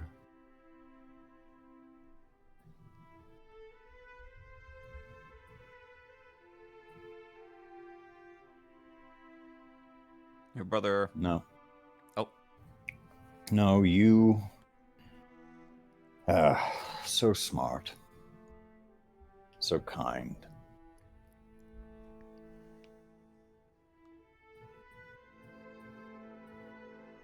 You would not be poisoned by me, despite my efforts. And perhaps I was a little too forceful in trying to feed you.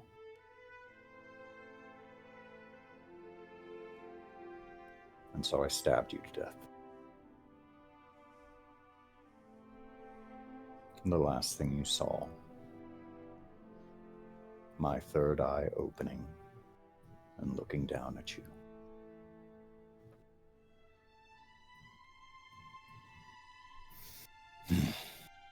Your brother looks at you as if on some level actually unable to comprehend the words that are coming out of your mouth. They're not words that ever would have made sense to him while he was alive. And so as if eliding them from his memory altogether, he looks away down into the house. Oh, brother, you've not introduced your guests. Ah. Hello. Hello. A bow. A polite bow as This- well. This is Wither and Thessia. Wither's a twice-born. And Thessia is a The House of Thessia is a Basilisk. master of Thale. Ah. Austin, what is the version of each of these two who live in Orcris's head? They're people. They are as rich, as dynamic as they would be in real life. They have thoughts. They have dreams. They have cares. Not like everybody else. Not like even my brothers were.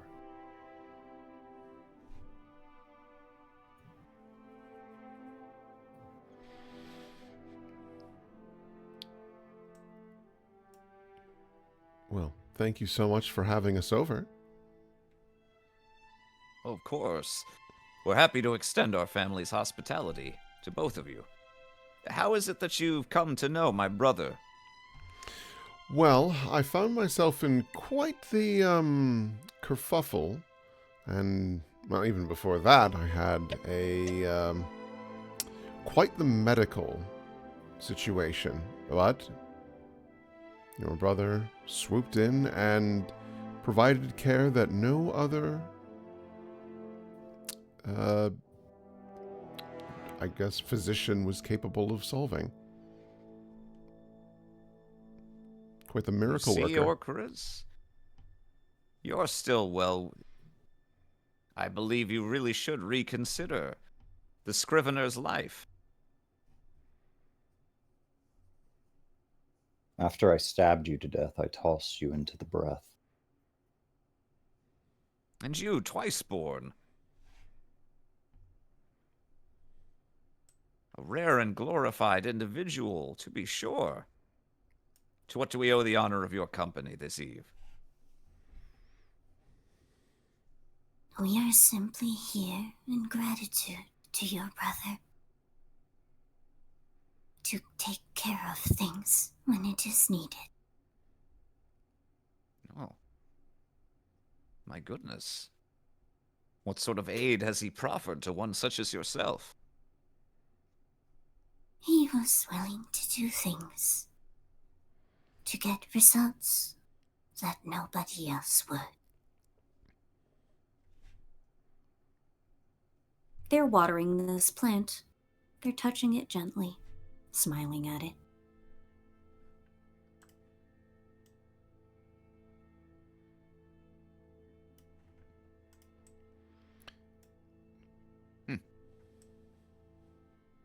My Your closest respected- brother, Go ahead. my closest brother Deneb,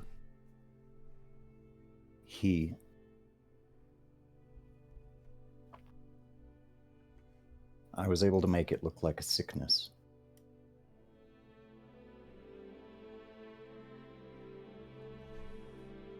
Like a contagious virus spread through his home. Really a masterwork.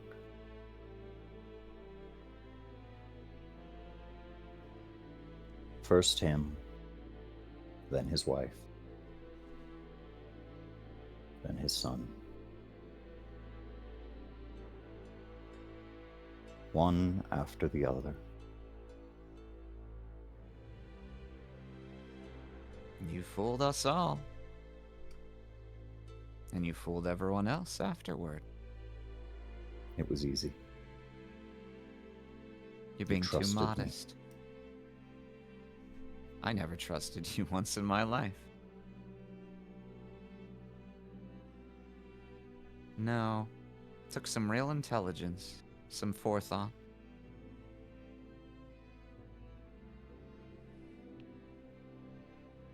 It's a shame. All that cunning, Still, these two get more of a warm reception than you do here. For today, perhaps. In time, my reception becomes quite warm. In time.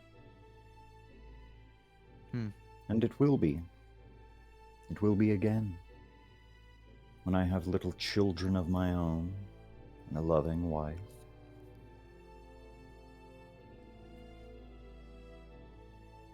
And I give them everything that was meant for you and yours. He slowly turns to look at you. But don't worry. You didn't want it. That's certainly true. Do you?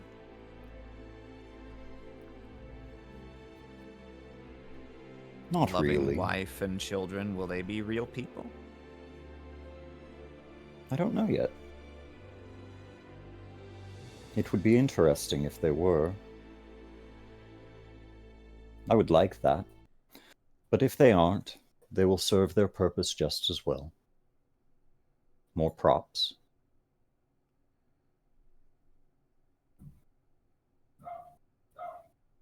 Illusions. To be seen by other illusions.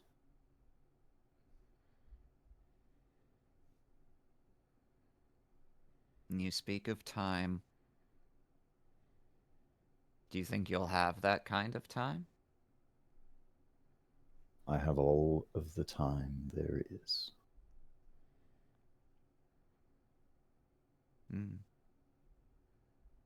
I suppose that's Death. one way of looking at it. Death will not touch me. Perhaps not. There's no perhaps about it.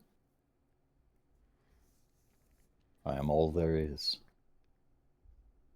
All of my battles are merely the subconscious struggling against the conscious.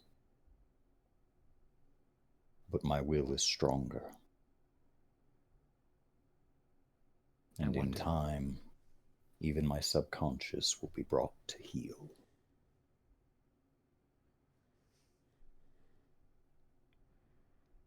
You say that. On the other hand, you have been dreaming an awful long time already.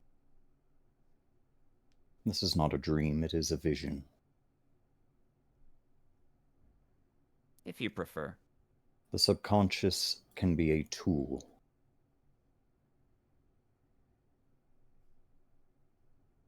It can give my consciousness introspection. It can give me something to mull over. It can give me the key to its subjection. It can do all of those things, probably.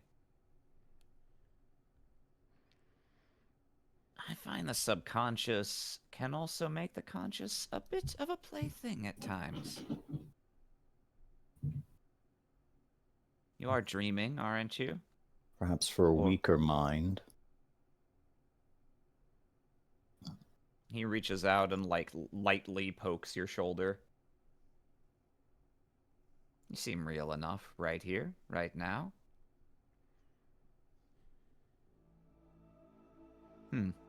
What do you have for me then? Kind of thoughtfully looks to the side. To this small brass candle holder. I'm not sure. He picks it up and kind of weighs it in his hand.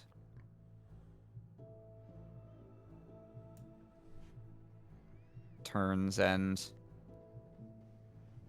gently extends it towards you, kind of thrusts it into your chest lightly.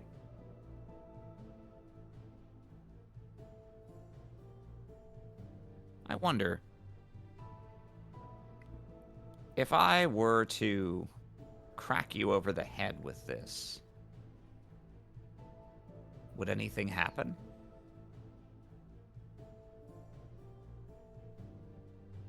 I would feel it. To some extent. I would feel my approximation of what I believe that would feel like. But even that is just an illusion. It's an illusion, assuming you wake up. Well, that's interesting. If I didn't wake up, then I suppose it would be just as real as anything else. I agree. He cracks you over the head with it, or tries to. I'll take it. All right. I don't try to with these visions there is something to be shown, something to learn, and this could very well be a part of what I am meant to learn. The metal cracks across the side of your head. The little beaded chains on your blindfold jingle. But you don't flinch much. It's not the strongest blow you've ever taken by far. But a blow to the head is a blow to the head. It seems that way.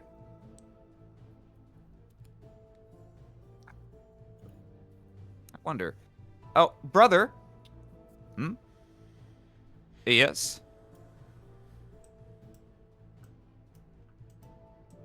It seems that here and now we can do as we please. Have you anything to say to our brother?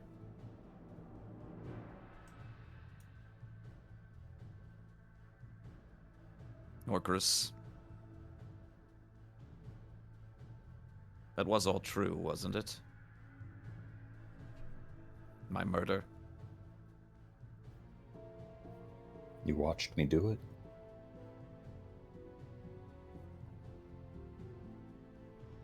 I saw your eye open. I fear it may be time for it to shut.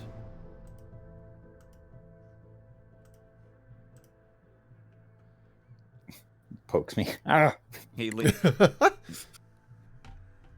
leans in and places fingers on either side of your third eye and kind of holds it open at the eyelids.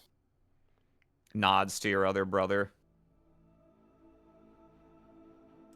He goes and picks up this other candle holder, which is lit.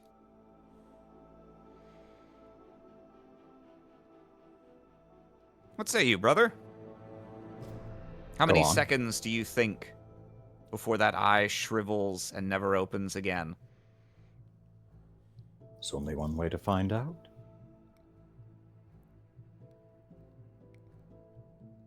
I guess an important question is, do you think Dream Thessia would get involved? Because I don't want to interfere if this is something that... Because Orcus controls the world. Technically that's for Austin to say. Yeah, what does Dream Thessia do? Dream Thessia would probably say, are you sure about this? Yeah, if that's the... Because, like, me, I'm sitting here like, excuse me? What do you think you're doing? Don't worry, Thessia. This is all a part of what I'm meant to see. And perhaps I am meant to see you stop them. I'm just along for the ride. Maybe it won't burn at all.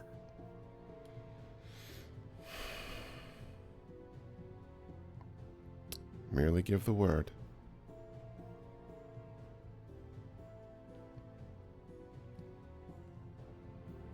I appreciate how respectful you are, Thessia.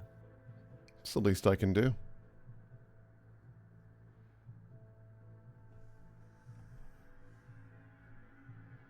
Your brother holds the candle very close to your eye and starts to water.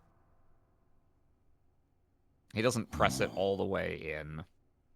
It seems like he would prefer to draw this out longer if possible.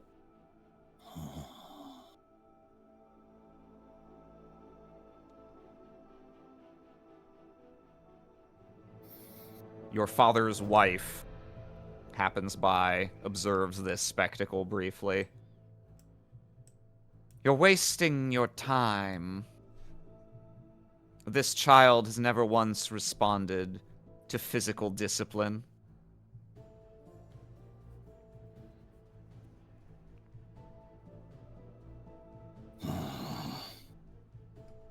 What other sort of revenge are we meant to take, then? No, you said it yourself. What if the dream never ends? What if he's simply to live here? Just like old times. There's no need to make it so unpleasant as putting out someone's eye. I'm sure he'd feel much more tortured being back among us, as if nothing had ever changed at all.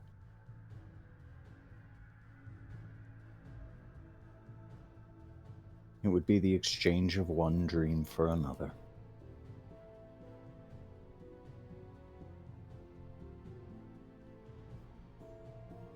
And your father joins And I his would wife. I would take just as much delight in killing most of you as I did the first time. So by all means, restart. Put me back. Put me back in my adolescent body, here, back in the home with each and every one of you. Even if you knew what I was then, truly, I would still do every single thing that I did to get to where I am now. I would find every way to kill each and every one of you. Because you can't kill me.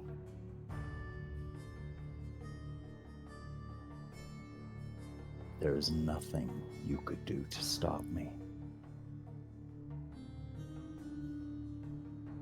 To go back, even without the knowledge that I have now,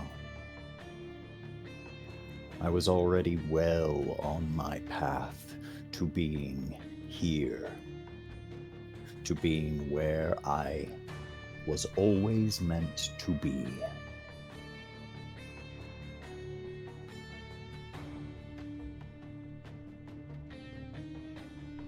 That path began when I was a toddler, when sentience finally flashed behind my eyes for the very first time. When I felt the heavy, dense feeling of reality around me, and I recognized it for what it was. A lie. As soon as you say those words, the pillar vanishes around you.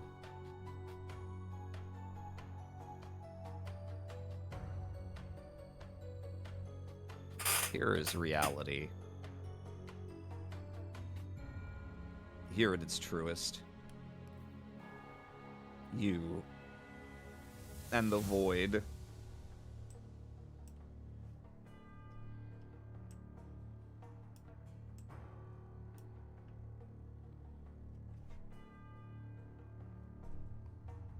Except, even here, there's something. There's some remnant left over. Like a single grain of sand itching you somewhere, caught in your throat.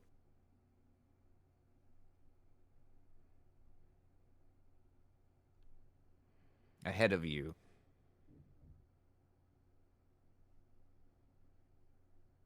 is a woman, or the simulacrum of one. Slightly younger than you.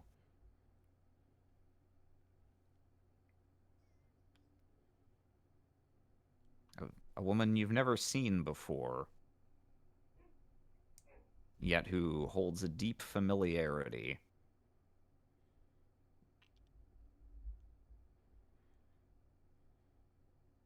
She seems to sense your approach, turns around, looks at you with non-existent eyes, and slowly approaches. Oh. Brother.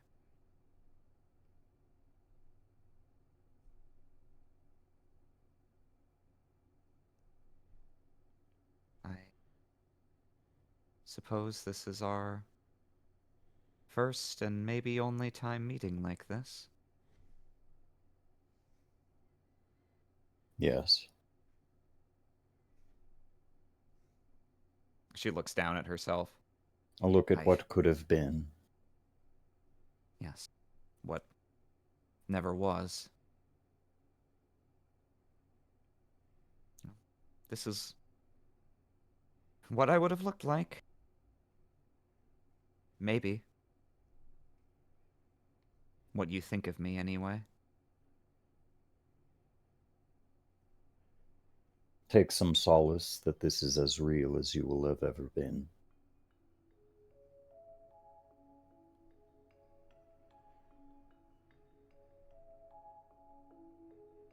The others wanted to torture you, didn't they?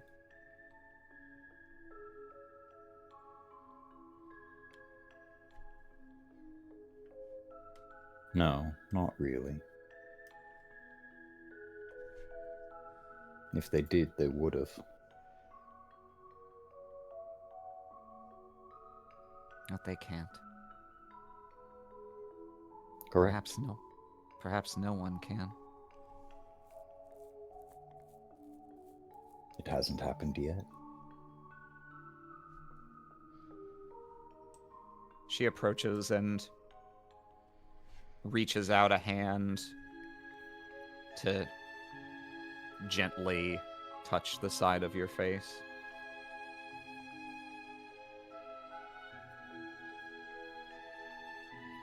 I thought for a long time about what I might do if we ever did meet like this.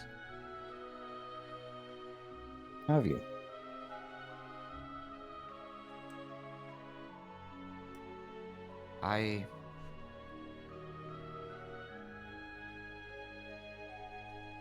She smiles faintly. I forgive you.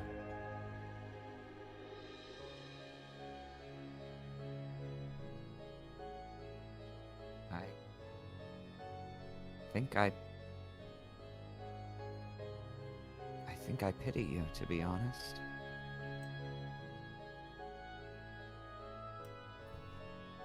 I know I'm not What real. reason do you have to pity me? I know you couldn't see me. You can't see me now. You can't see any of us.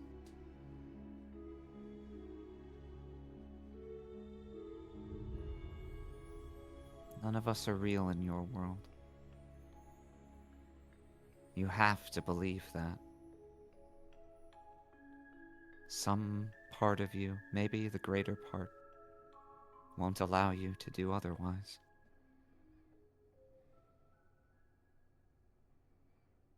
It must be so lonely.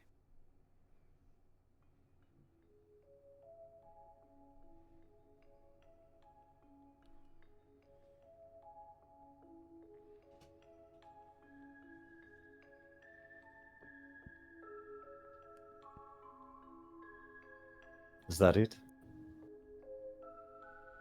I suppose so. Lonely is all I have ever been. And so I know nothing else. But rest assured, I do feel less lonely in recent days.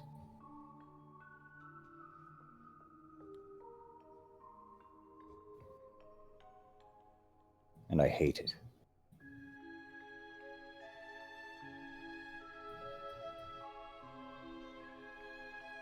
She withdraws her hand, and the trace of smile vanishes. She looks quite forlorn.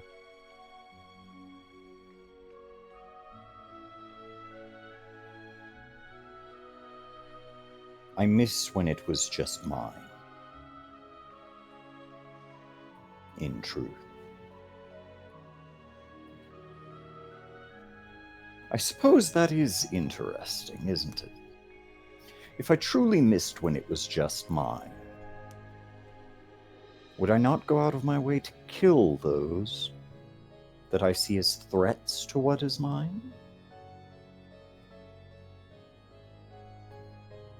No, so there must be something else. Maybe you're right. Maybe I did feel lonely. Maybe I do seek some form of companionship. But then I have found it. Am I happier for it? Happier. Is that what the goal is? My happiness? No. No, the whole point is for me to wake up. It's for me to truly wake up and take what is mine. To make, to create, as only God can. As your mind turns to greater visions, your sister that could have been is swallowed up by the darkness again.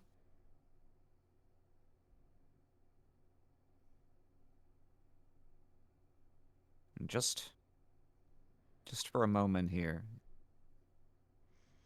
as your mind turns and you begin to walk in the direction that you know will ultimately lead you from this place back to your body, back to the dream you first dreamed.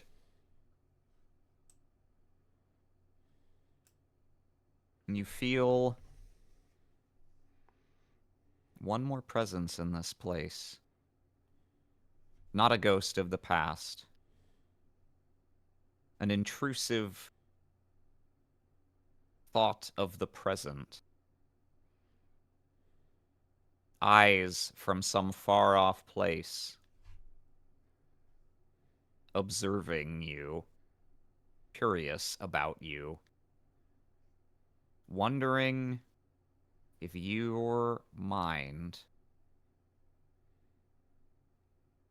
could be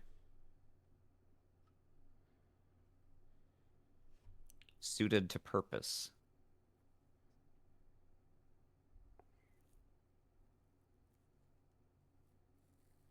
And that's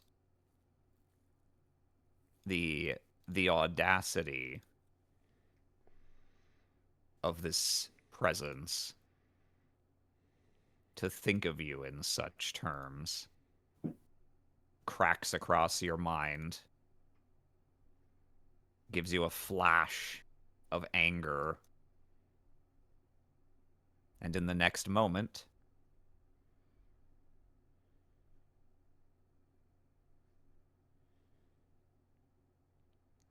you are once again seated at home. It does not know.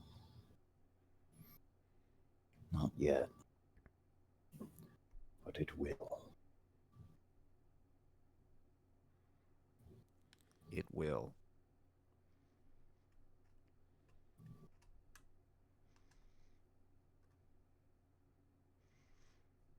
Wither? Usually fine. Nothing happens. Yeah. Yeah, you don't get one. You're just like... What a restful evening. What a restful eve. You get your cocoa, you put a little Your little blankie sleep on, cap on. maybe the throw little on candle. throw on a record with some of your favorite tunes. So you'd read us a little bit of story. I feel like I maybe should have done one between the first two. Does anyone want a quick break? Let me see. Let me go Especially pee. you, real quick. Oz. Good. Yeah, let me go pee. Okay. Okay. We'll take 5. We'll take 5 seconds. You better piss at lightning speed. No. We'll take a couple minutes here, and while Oz pees, I guess I might as well do the same. Chat, feel free to drop questions or comments if you have any. This will be a time when we can actually read you and not be distracted from what we're doing. Mm-hmm. Hello, chat. Hey, chat. What's up? Man, it's one of those things where, like, I know Orcris is a motherfucker. It's kind of wild for him to be like, I'm gonna get high. Let me think about all the people I killed and why they deserved it. It's like explaining, like, you existed. That pissed me off. You existed. You existed. You were in my way. Be gone. Bruh, just shouldn't have existed.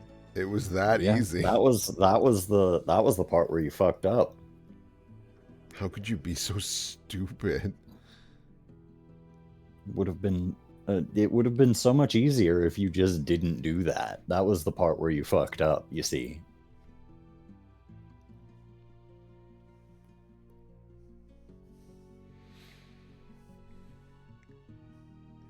God. The inspirations for this character, a lot of them come from A Song of Ice and Fire. Oh, that makes sense.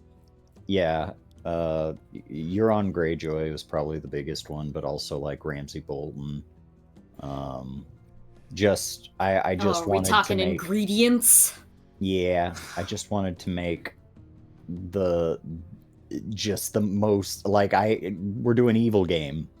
And so I was like, all right, let me think of, like, what's the foulest evilest evil that can evil.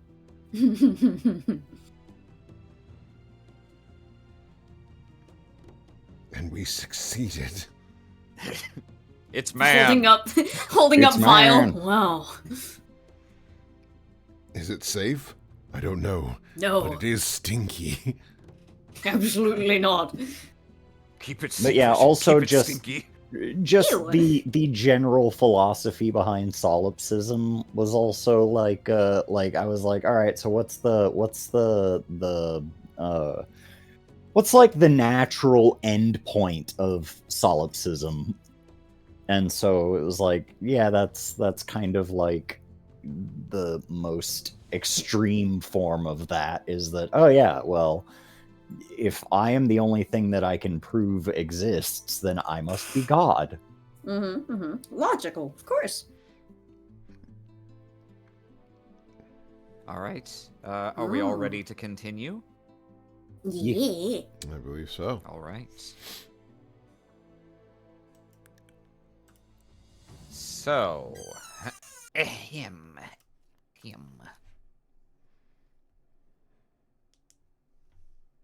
Wither. The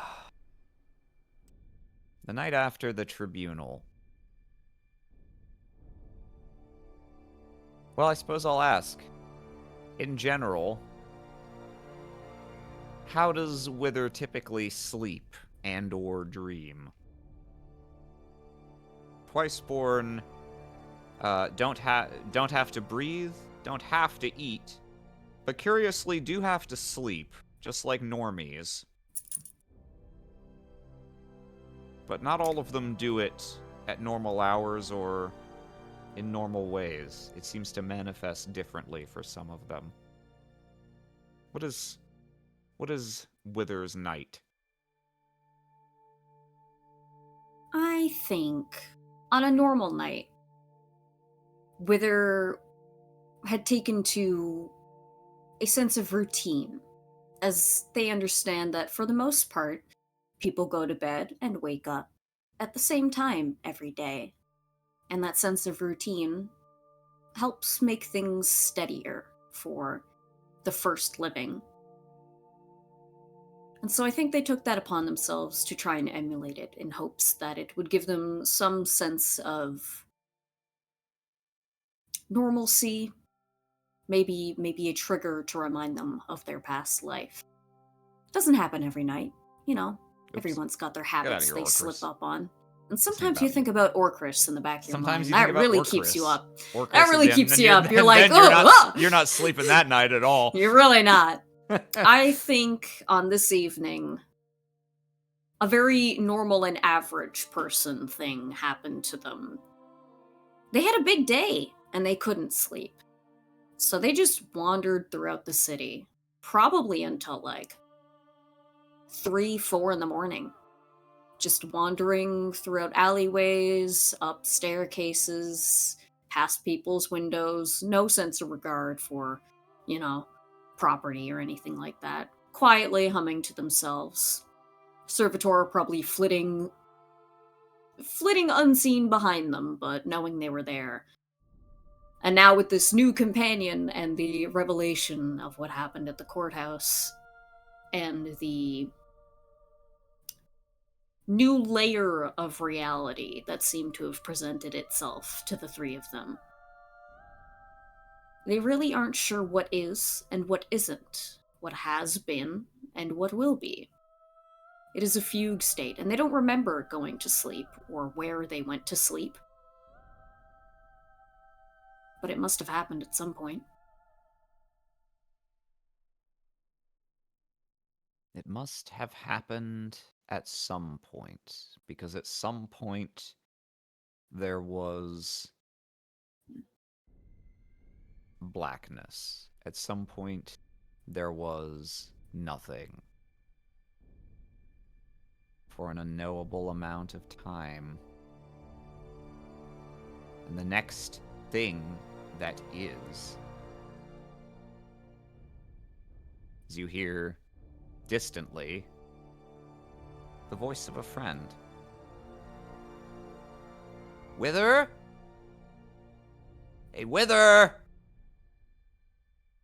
Peregrine calls out to you as if from a great distance, his voice intruding into utter blackness.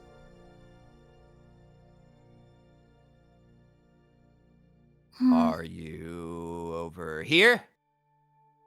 No. Are you under here? No. Huh. Oh, hang on. Are you... And you hear a slight rustle next to you, and then you feel Peregrine's hand grasp yours. Found you! You're huddled between the trellises in this corner of the White Sanctuary. An ingenious hiding spot, you felt.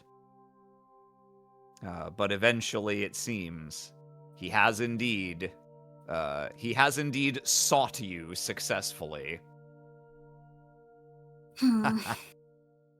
All right, that was pretty good. But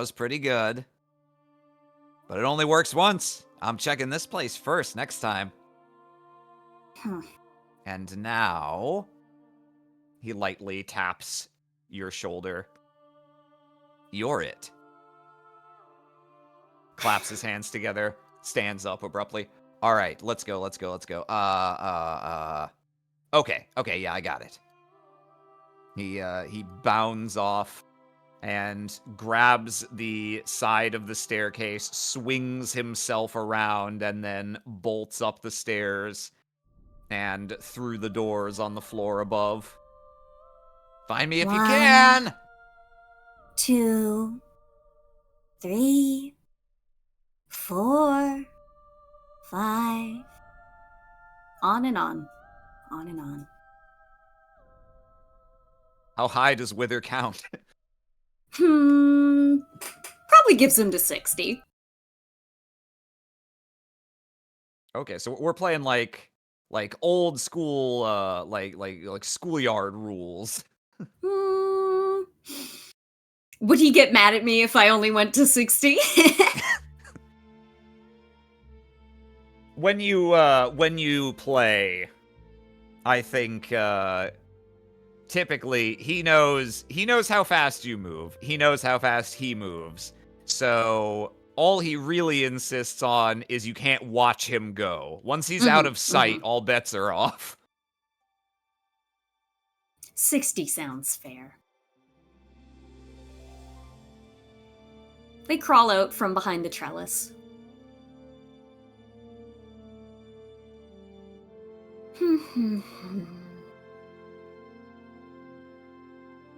It's Where?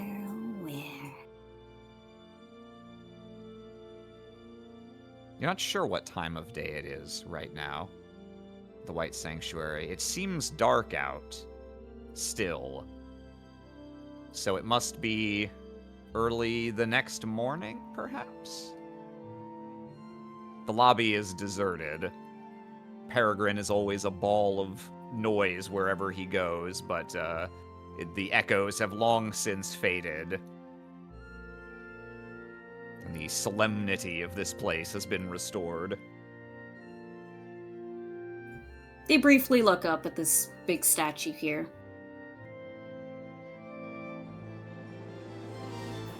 Did you Gaia, see him?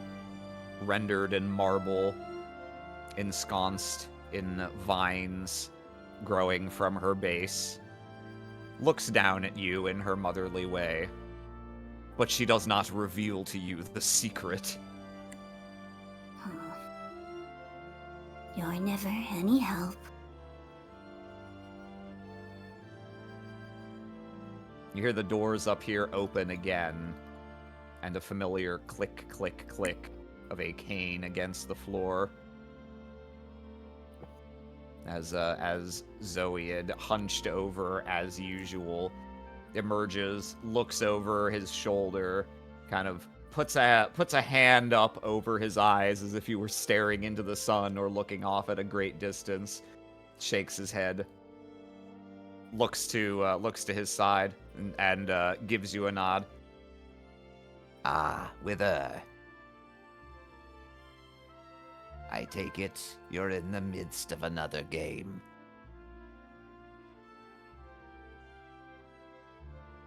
Doesn't say anything, just nods. Well, he passed by me just now. No cheating.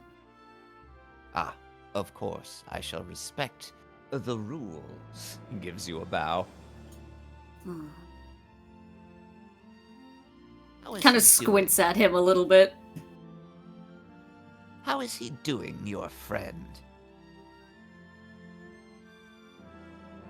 He is bright and fast. We wonder when it will fade.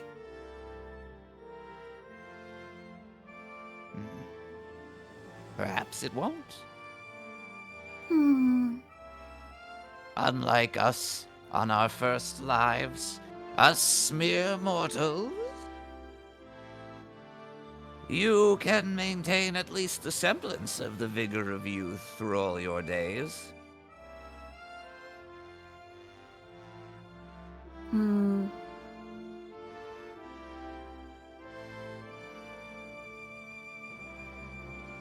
He has had too much time to hide. Excuse me then. Big questions and thoughts are not for now.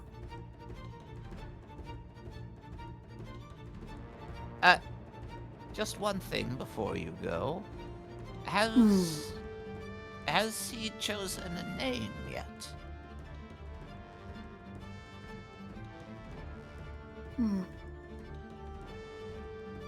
He has not said as much. I see. Well, all in their own time. Although I must say you were remarkably decisive with your own. Hmm. Here, I know I'm sure I'll slow you down. I don't want to intrude on your game, but may we walk a short ways? We will not stop you. But do not be loud with your cane. Ooh. That could be a tricky proposition. Unless I were to... Zoe just like half drapes himself over your shoulder. You weigh about as much as a waste paper basket. Zoe doesn't weigh much more, and so actually this Together is we an are arrange- one person. Together you are one human's worth of weight. And using you to support his weight on that side, you kind of three-legged race forward out of here. Away they go. Away they go. They To going. do-si-do. Swing your partner round and round. Grandpa, no, get off the ground. Looks like I just broke my hip. No, he had a nasty slip. This will go All on right, forever if you This let will it. go on forever if we let.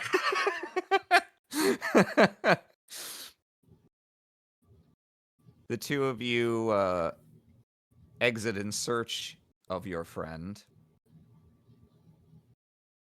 and find yourselves on the streets before long.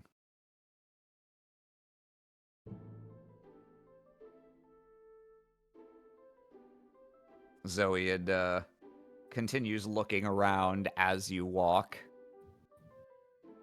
And as you head outside, you feel Zoia's weight start to shift off of your shoulder slowly until you realize he's simply walking beside you, holding his cane in one hand. His face remains the same, but gradually his posture shifts. And he turns to look at you briefly. His normally hazy, almost milky eyes that can barely see now seem to be shining with clarity. And he gives you a little nod as if seeing you for the first time. It makes me happy to see him play like this. My son's never found it easy to be carefree as a child should be. I think, in you, perhaps he sees the older brother he often used to wish for. Silly, really, considering just how much older you are. Well, I suppose we don't know exactly how much older. Eh? It's a different voice, a different affect. Old still, but not ancient. One that still rings with the same level of familiarity in your ears, though you know not why. Well, maybe this was just Gaia's way of giving back. We all wish for things. Sometimes they just don't come in the way we think they will. I have certainly found that to be true. But yes, a little silly. But where could he have gone? Looks down the street. Well, I suppose it wouldn't be seemly of me to assist you. But I'm sure if he's gone anywhere in the city, there should be plenty who can point you in the right direction at least. Would that not be cheating? I suppose it depends on what rules you're playing with, but I've always felt that strangers, those who don't know that it's a game, can't be complicit in cheating, so... They don't know he's to hide from you? Could simply be a concerned party looking for someone very dear to you. Indeed. Well, looking around the area, trying to see if there's anywhere that it's obvious that somebody has bustled through here, maybe knocked over a fruit stall or a stand of brooms or some Maybe- such, somewhere where there's a maybe, commotion. Sped down the street while two guys were carrying a pane of glass across. You do see a woman standing on a street corner ahead of you, who is looking just a tiny bit flustered. She's holding in her hands a stack of some strange pressed water reeds, perhaps. They're very thin, very flimsy looking. Oh, she's holding a stack of papers, of course. Strange that it skipped a beat in your mind, but no, of course. Zoiad, meanwhile, looks up at the rings. Ah. Well, they'll be expecting me at the convocation. Good luck with your search, my friend. Just waves to him. He waves back.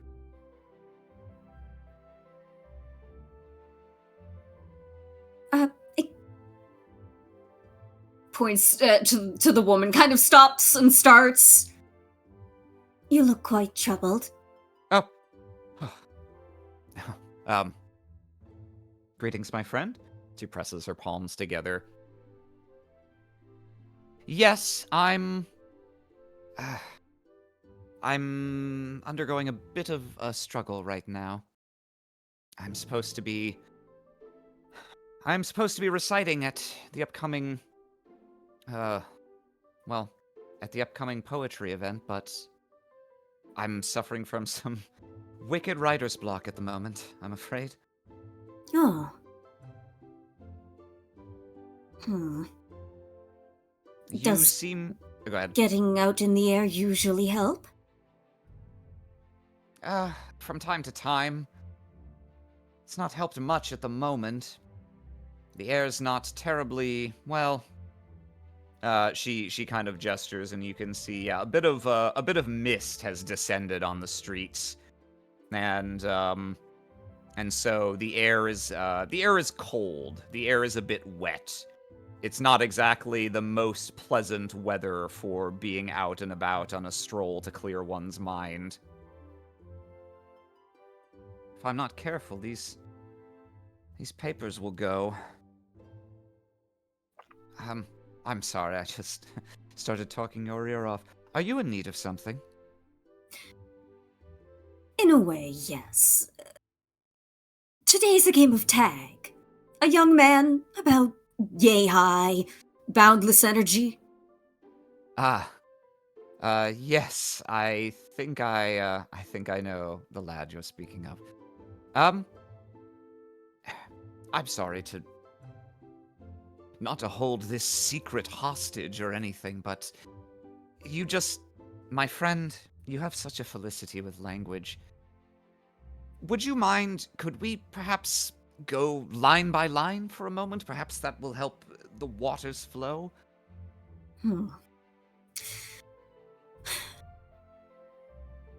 It will give the young man more time to hide, but this game can take all day sometimes. Very well. Well, I'll just use one from, she starts flipping through a few of the pages, grasped in her hands. Yes, this will do. This is one, I feel like there's some spark here, but I don't know, I can't realize it into something. Just see what comes. Perhaps this volleying back and forth will achieve something. In contemplation of an autumn green.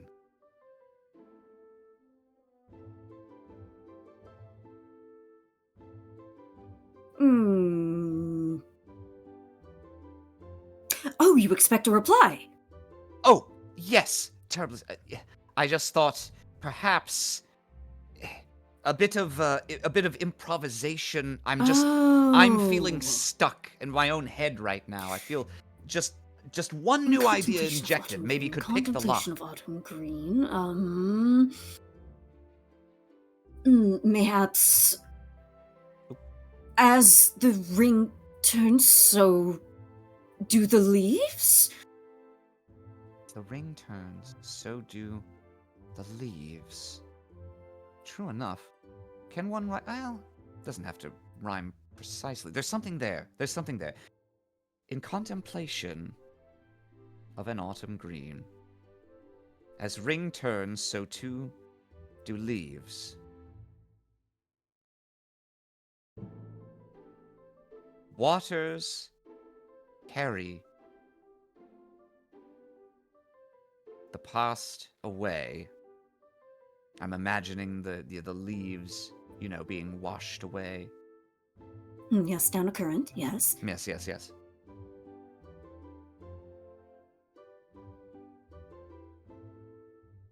It sounds quite simple, but say goodbye to yesterday? Say goodbye to yesterday. Say goodbye to yesterday. Contemplation of an autumn green.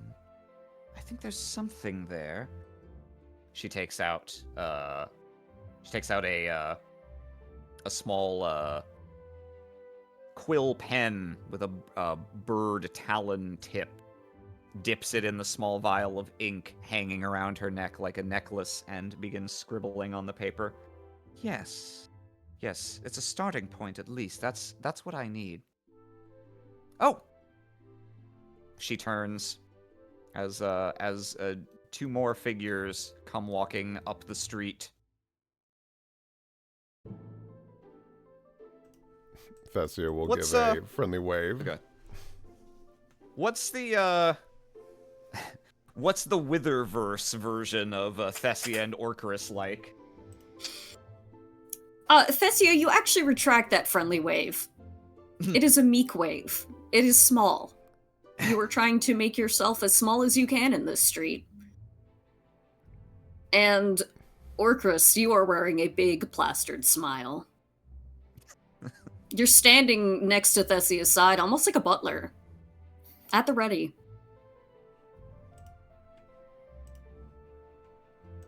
Gives a small wave. Oh, no need to be so meek, dear. We were just, my friend here was helping me with, a bit of writer's block. I don't suppose you'd care to join in? Get some more creative juices into the stew? Oh, it's not one of my expertises, though my companion Orcris is quite the wordsmith. Oh, you're too kind.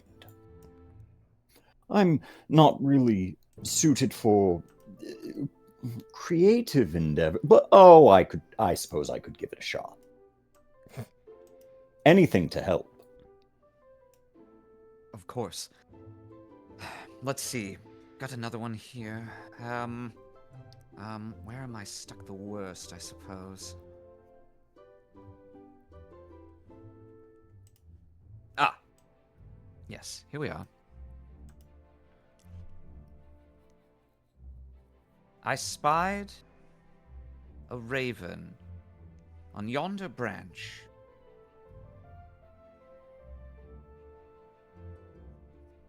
Ere it flew to sky above.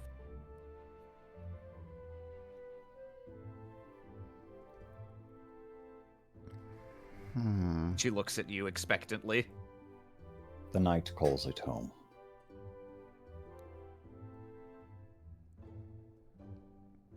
Gives small claps. Ooh. Now, the short form does actually... Yes. I think that might just be the thing. Oh. You've been terribly helpful. My friend, I'm so sorry to have held you up. You... Ah, yes. That young man, I believe, she points down the street. I believe that way will bring you closer to your goal.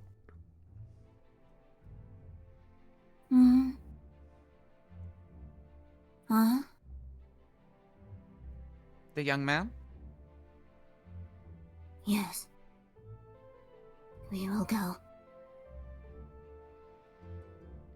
Clasps, presses her palms together again. My friend? And does the same gesture to each of you. Brother? Sister? Hesitantly bows, but then does so probably deeper than needed. I shall call upon you soon to repay me. You will follow? Oh, of course.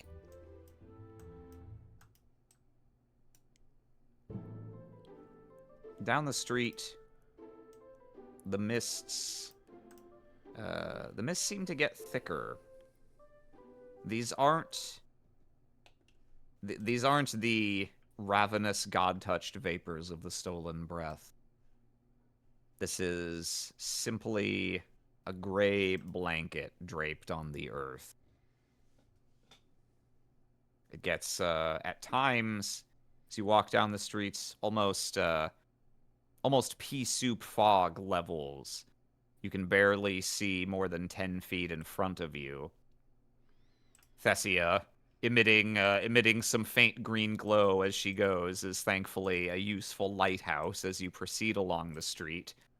And the sounds of Scon begin to fade behind you until it feels like you're walking and there might not be anything. As if this grayness is just all that is here. Perhaps you'll be walking forever. And there's no way to even turn around because you're not sure which direction would take you back precisely. But somehow you know you're heading the right way. You just have to find him.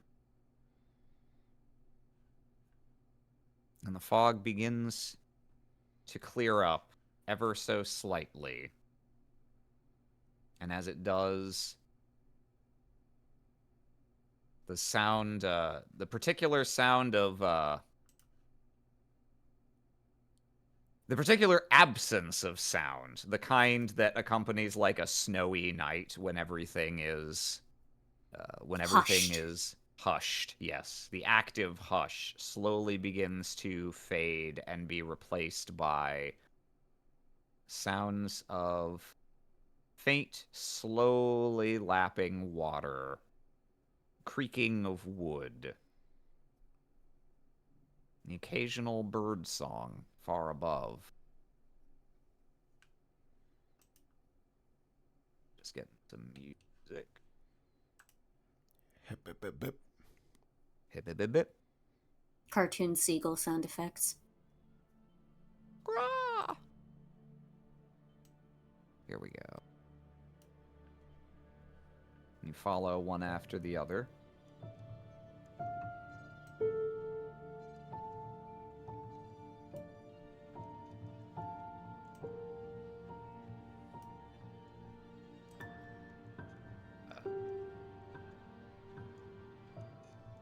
I think I'd have everything already set up correctly, but I actually messed something up. But it's fine. Everything's Ooh. fixed. Everything's great. And you start to feel boards underneath your bare feet. And the fog parts. And you make your way to the heart of this place.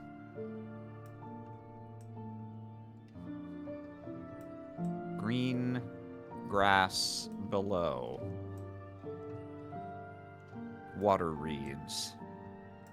Pools of water here in the wetlands at the heart of this enormous valley.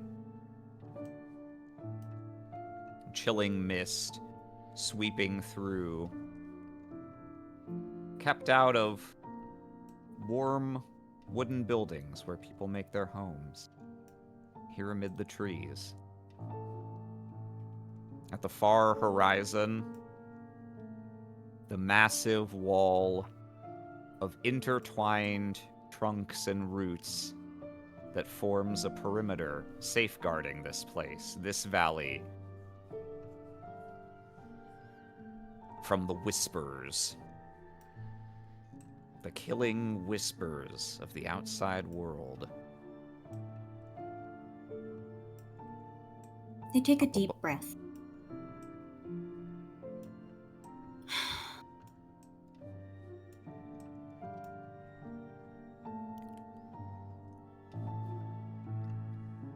Where are you?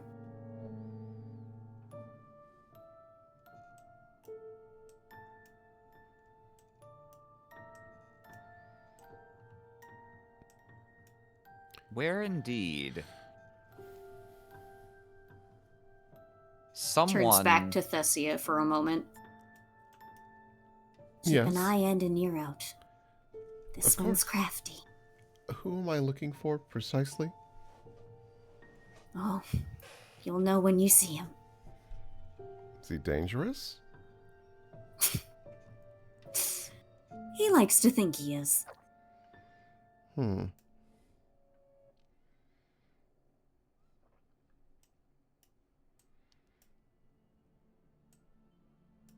Peregrine is hiding somewhere here. Someone must know where he is. They must.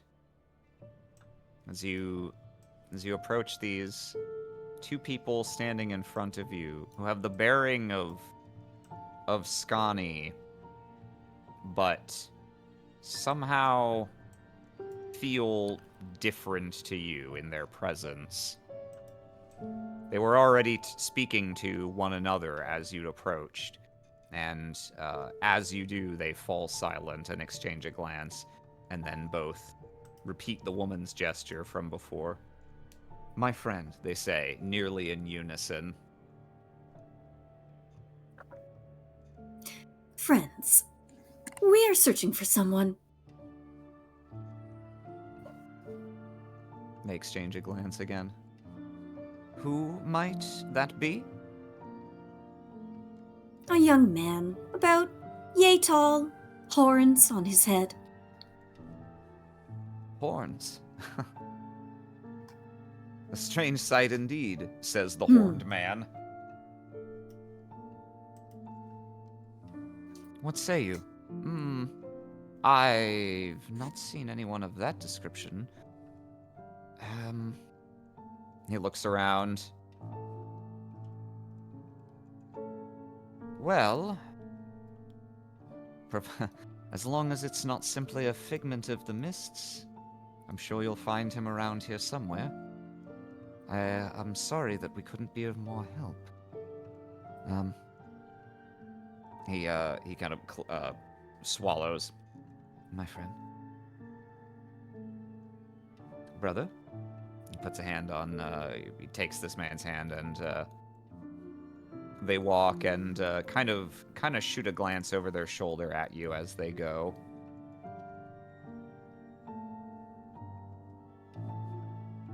They turn back to the other two. If you were hiding, where would you pick? I don't think I'd be nearly this high up. I would hide in plain sight. Maybe among people.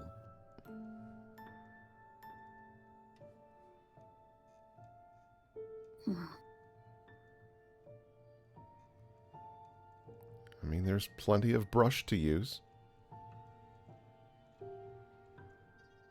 Or if Inside a tree, perhaps.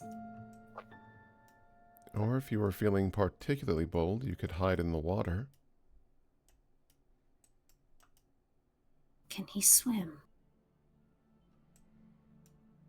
As you contemplate these possibilities and give a suspicious glance to this tree and then examine the water beneath the platform on which you currently stand. Two more people pass by. You hear the boards creak as they make their way across the platform, and you catch small flickers of conversation. It's getting stranger, brother. all sorts of people acting strange recently. Could it be the whispers? No one's been harmed. It's just been these impulses. I don't know. Do you think it has anything to do? The woman looks over, sees you, Wither, and stops mid-sentence.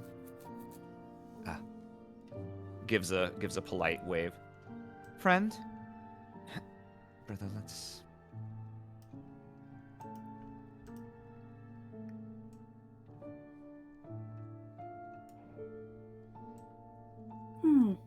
Did they know you? They did say friend. But the recollection is... No. No, that does not sound right. This doesn't sound...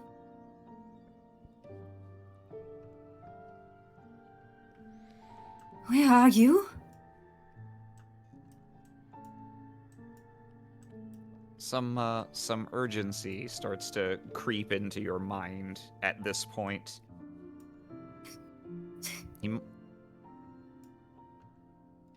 He must be here, surely.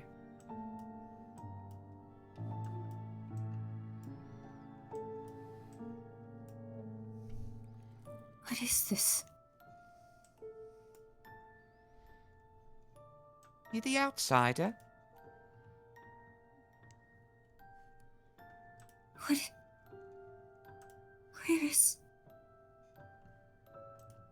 You alright?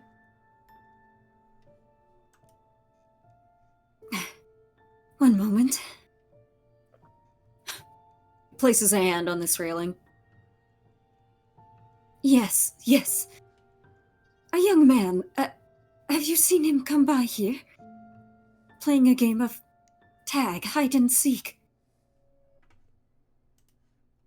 Oh, he doesn't usually play with us. But you have keeps to him- seen him? They shoot a glance in this direction, and sort of open and shut their mouth. No, I'm sorry.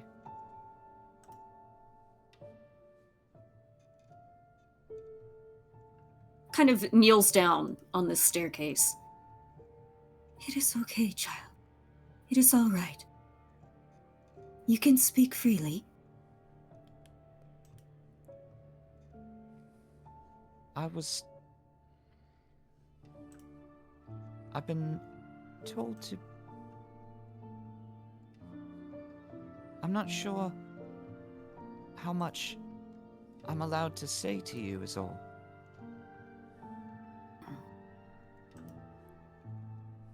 I'm sorry, I should really go. My parents are expecting me. If you have fear, do go.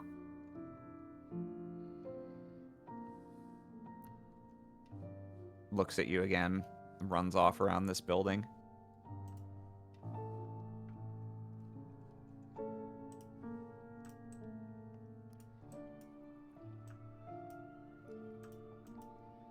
Any luck?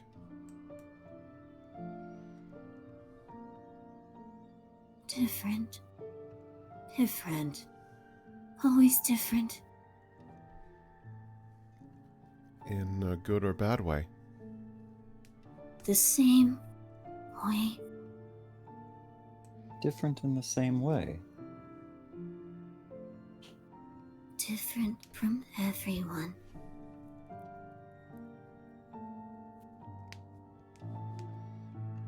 Did you check under the boards? Crawls down. You crawl down the ropes here. Swing yourself around so that you can see underneath. You see a bird. It's perched just underneath this platform here on one of the supports. And so as you swing your head down, it brings you very nearly face to face with it.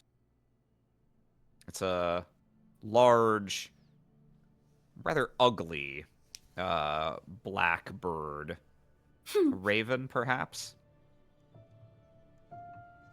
And it's gripping the support with its talons, but holding its wings up over its eyes.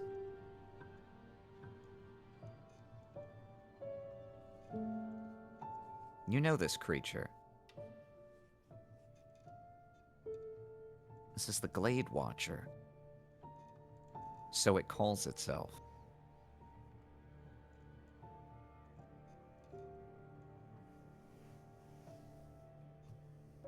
It kind of cocks its head to the side and then removes one wing from in front of one eye, revealing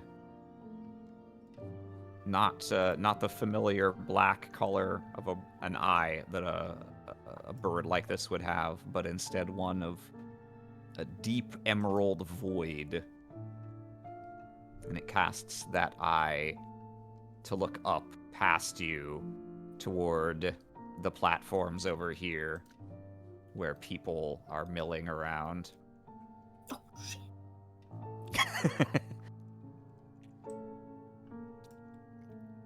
They scramble up from beneath the ropes. Thank you. Thank you.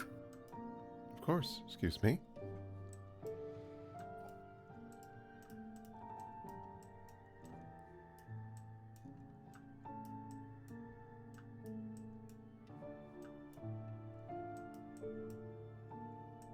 The two here appear to be haggling over goods, while this masked individual with a cloak draped over them is simply standing impassively here at the edge of the platform, arms folded over their chest.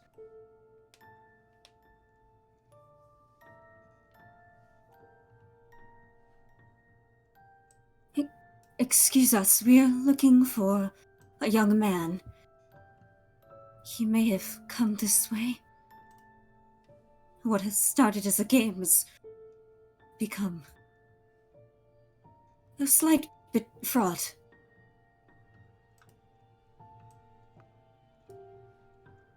Well, friend, I'm afraid it's as I've said to you before. There are some answers that can only come from within. You keep asking us these questions, expecting us to be able to tell you the answer. Sometimes such things are simply not possible. If there is a thing to be found, then perhaps only you can find it.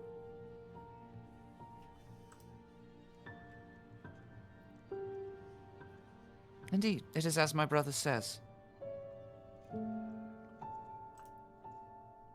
I would thank you. I thank you to do just a little bit more self-reflection before you continue bringing all your questions to the rest of us. It's inhospitable behavior for a guest, don't you think? I'm afraid I have to agree, sister. You must excuse us, we are not familiar with the customs. The three of us, Still, I suppose some learn at different rates. It is true, brother. Forgive us then.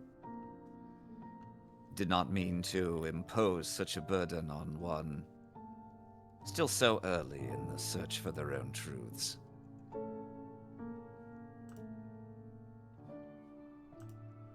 Now then, sister, as to the price of my goods, I'm afraid that is an answer that I very much can provide you, and it will not change.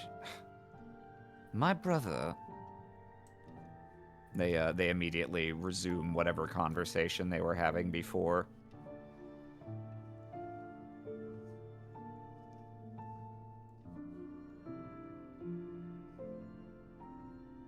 Something is wrong.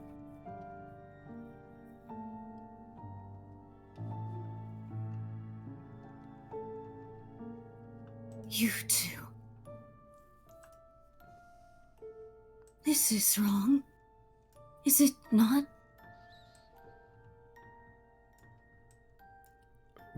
I mean, what part specifically?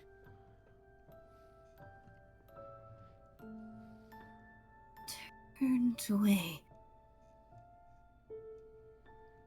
No matter.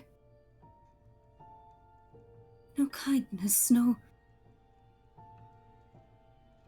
connection. Nothing. Even you, even you and you feel intangible, unreal. Kind of like looks over to Orgris.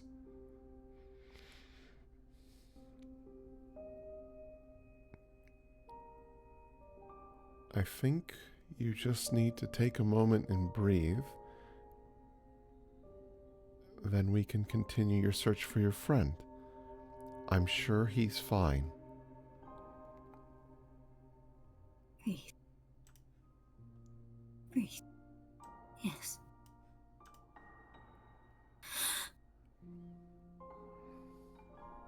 They feel the cold, damp air flooding into their lungs. Something they don't have to do often is breathe.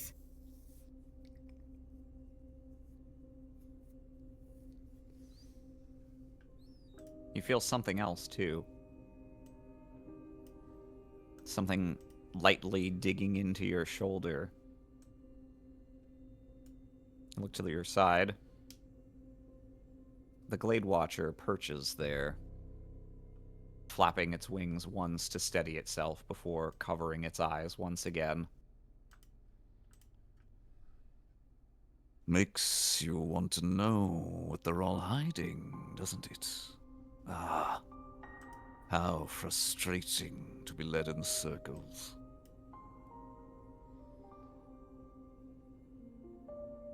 It's not circles, it's one line.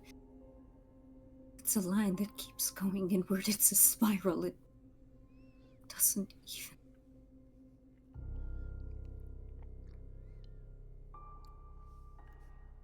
Did you notice? They call each other brother, Brother, sister. sister. They call you friend.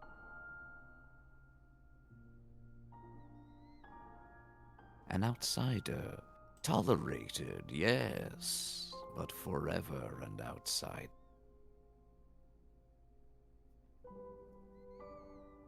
How much, I wonder, have they been forbidden to say to you?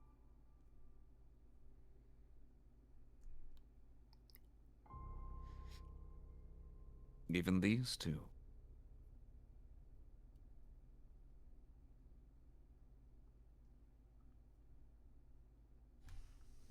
I tell you to simply calm down, to breathe.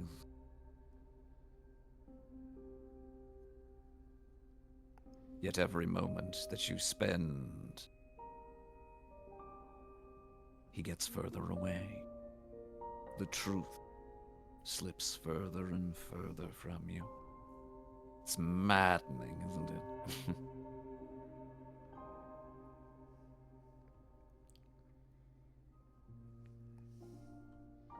It's living. It's feeling. It's invigorating.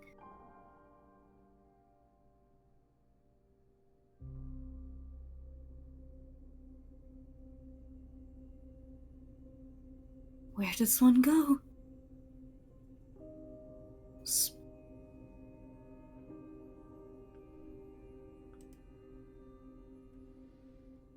They look up to the sky. Can they even see the rings in clouds like this? It's gray up there, threatening rain continuously. The rings exist in this place only as suggestions of color, slowly drifting somewhere up above all that gray. It is night when it is dark. It is day when one can see.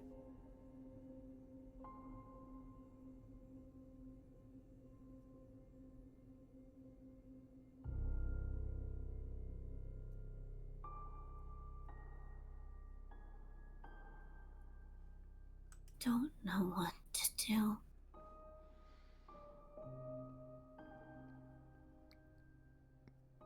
Well, you won't find him if you just stand here.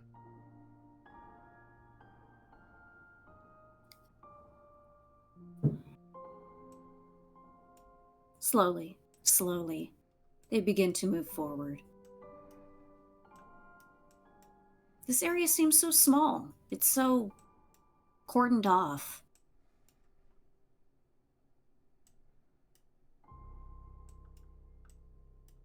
It's not like Scone. The sky is so small here.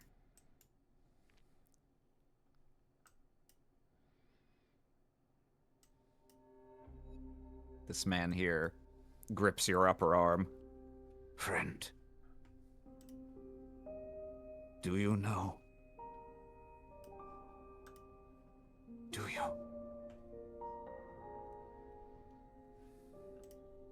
I just want to know. We know nothing. Would you like to come with And us? what is the point of you? The man breathes very deeply, releases his hand from your shoulder, looks around, and then sort of puts out an arm and unsteadily staggers past you.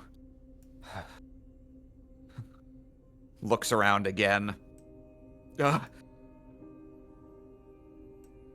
Hurries off. Trips, nearly falls off the platform here, steadies himself, and continues running.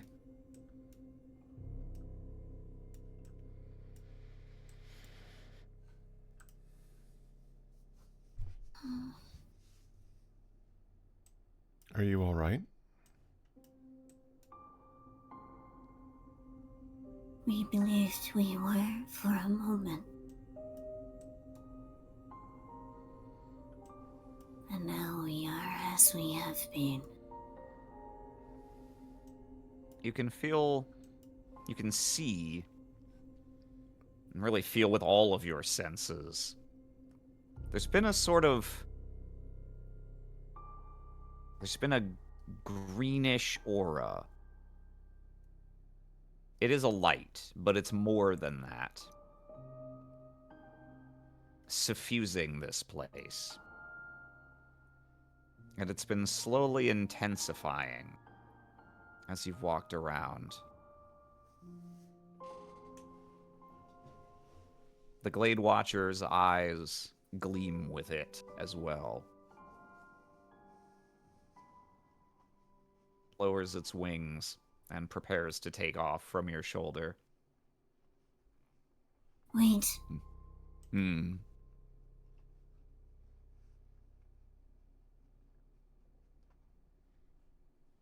Is any of this real?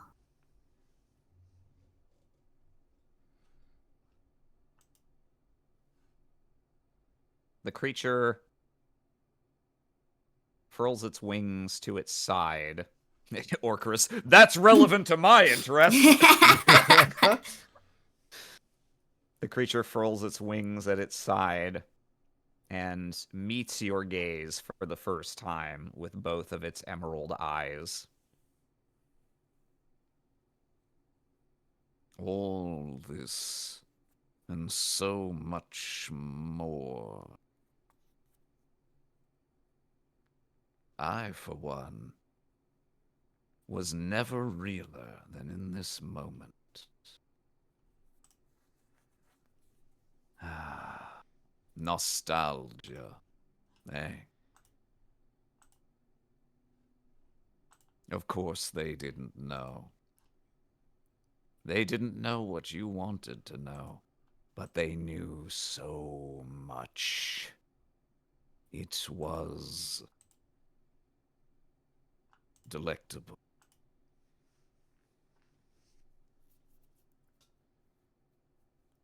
The creature flaps its wings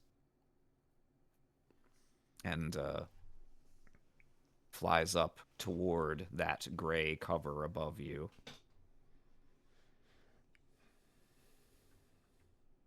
And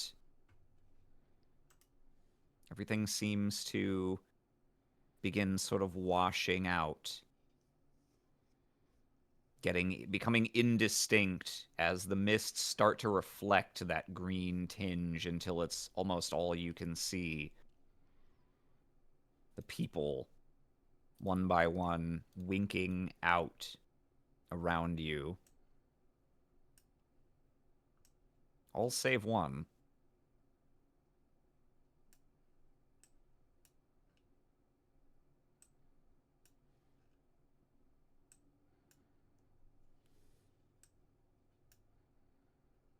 Cloak flapping around her. She approaches.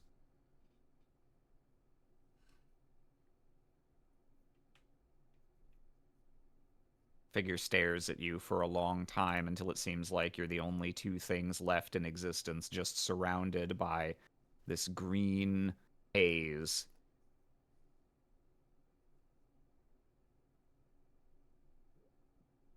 I should have known.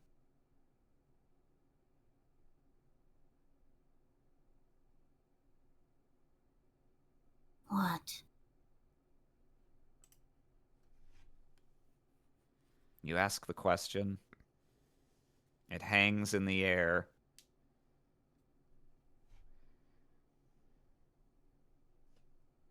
And your eyes flutter open.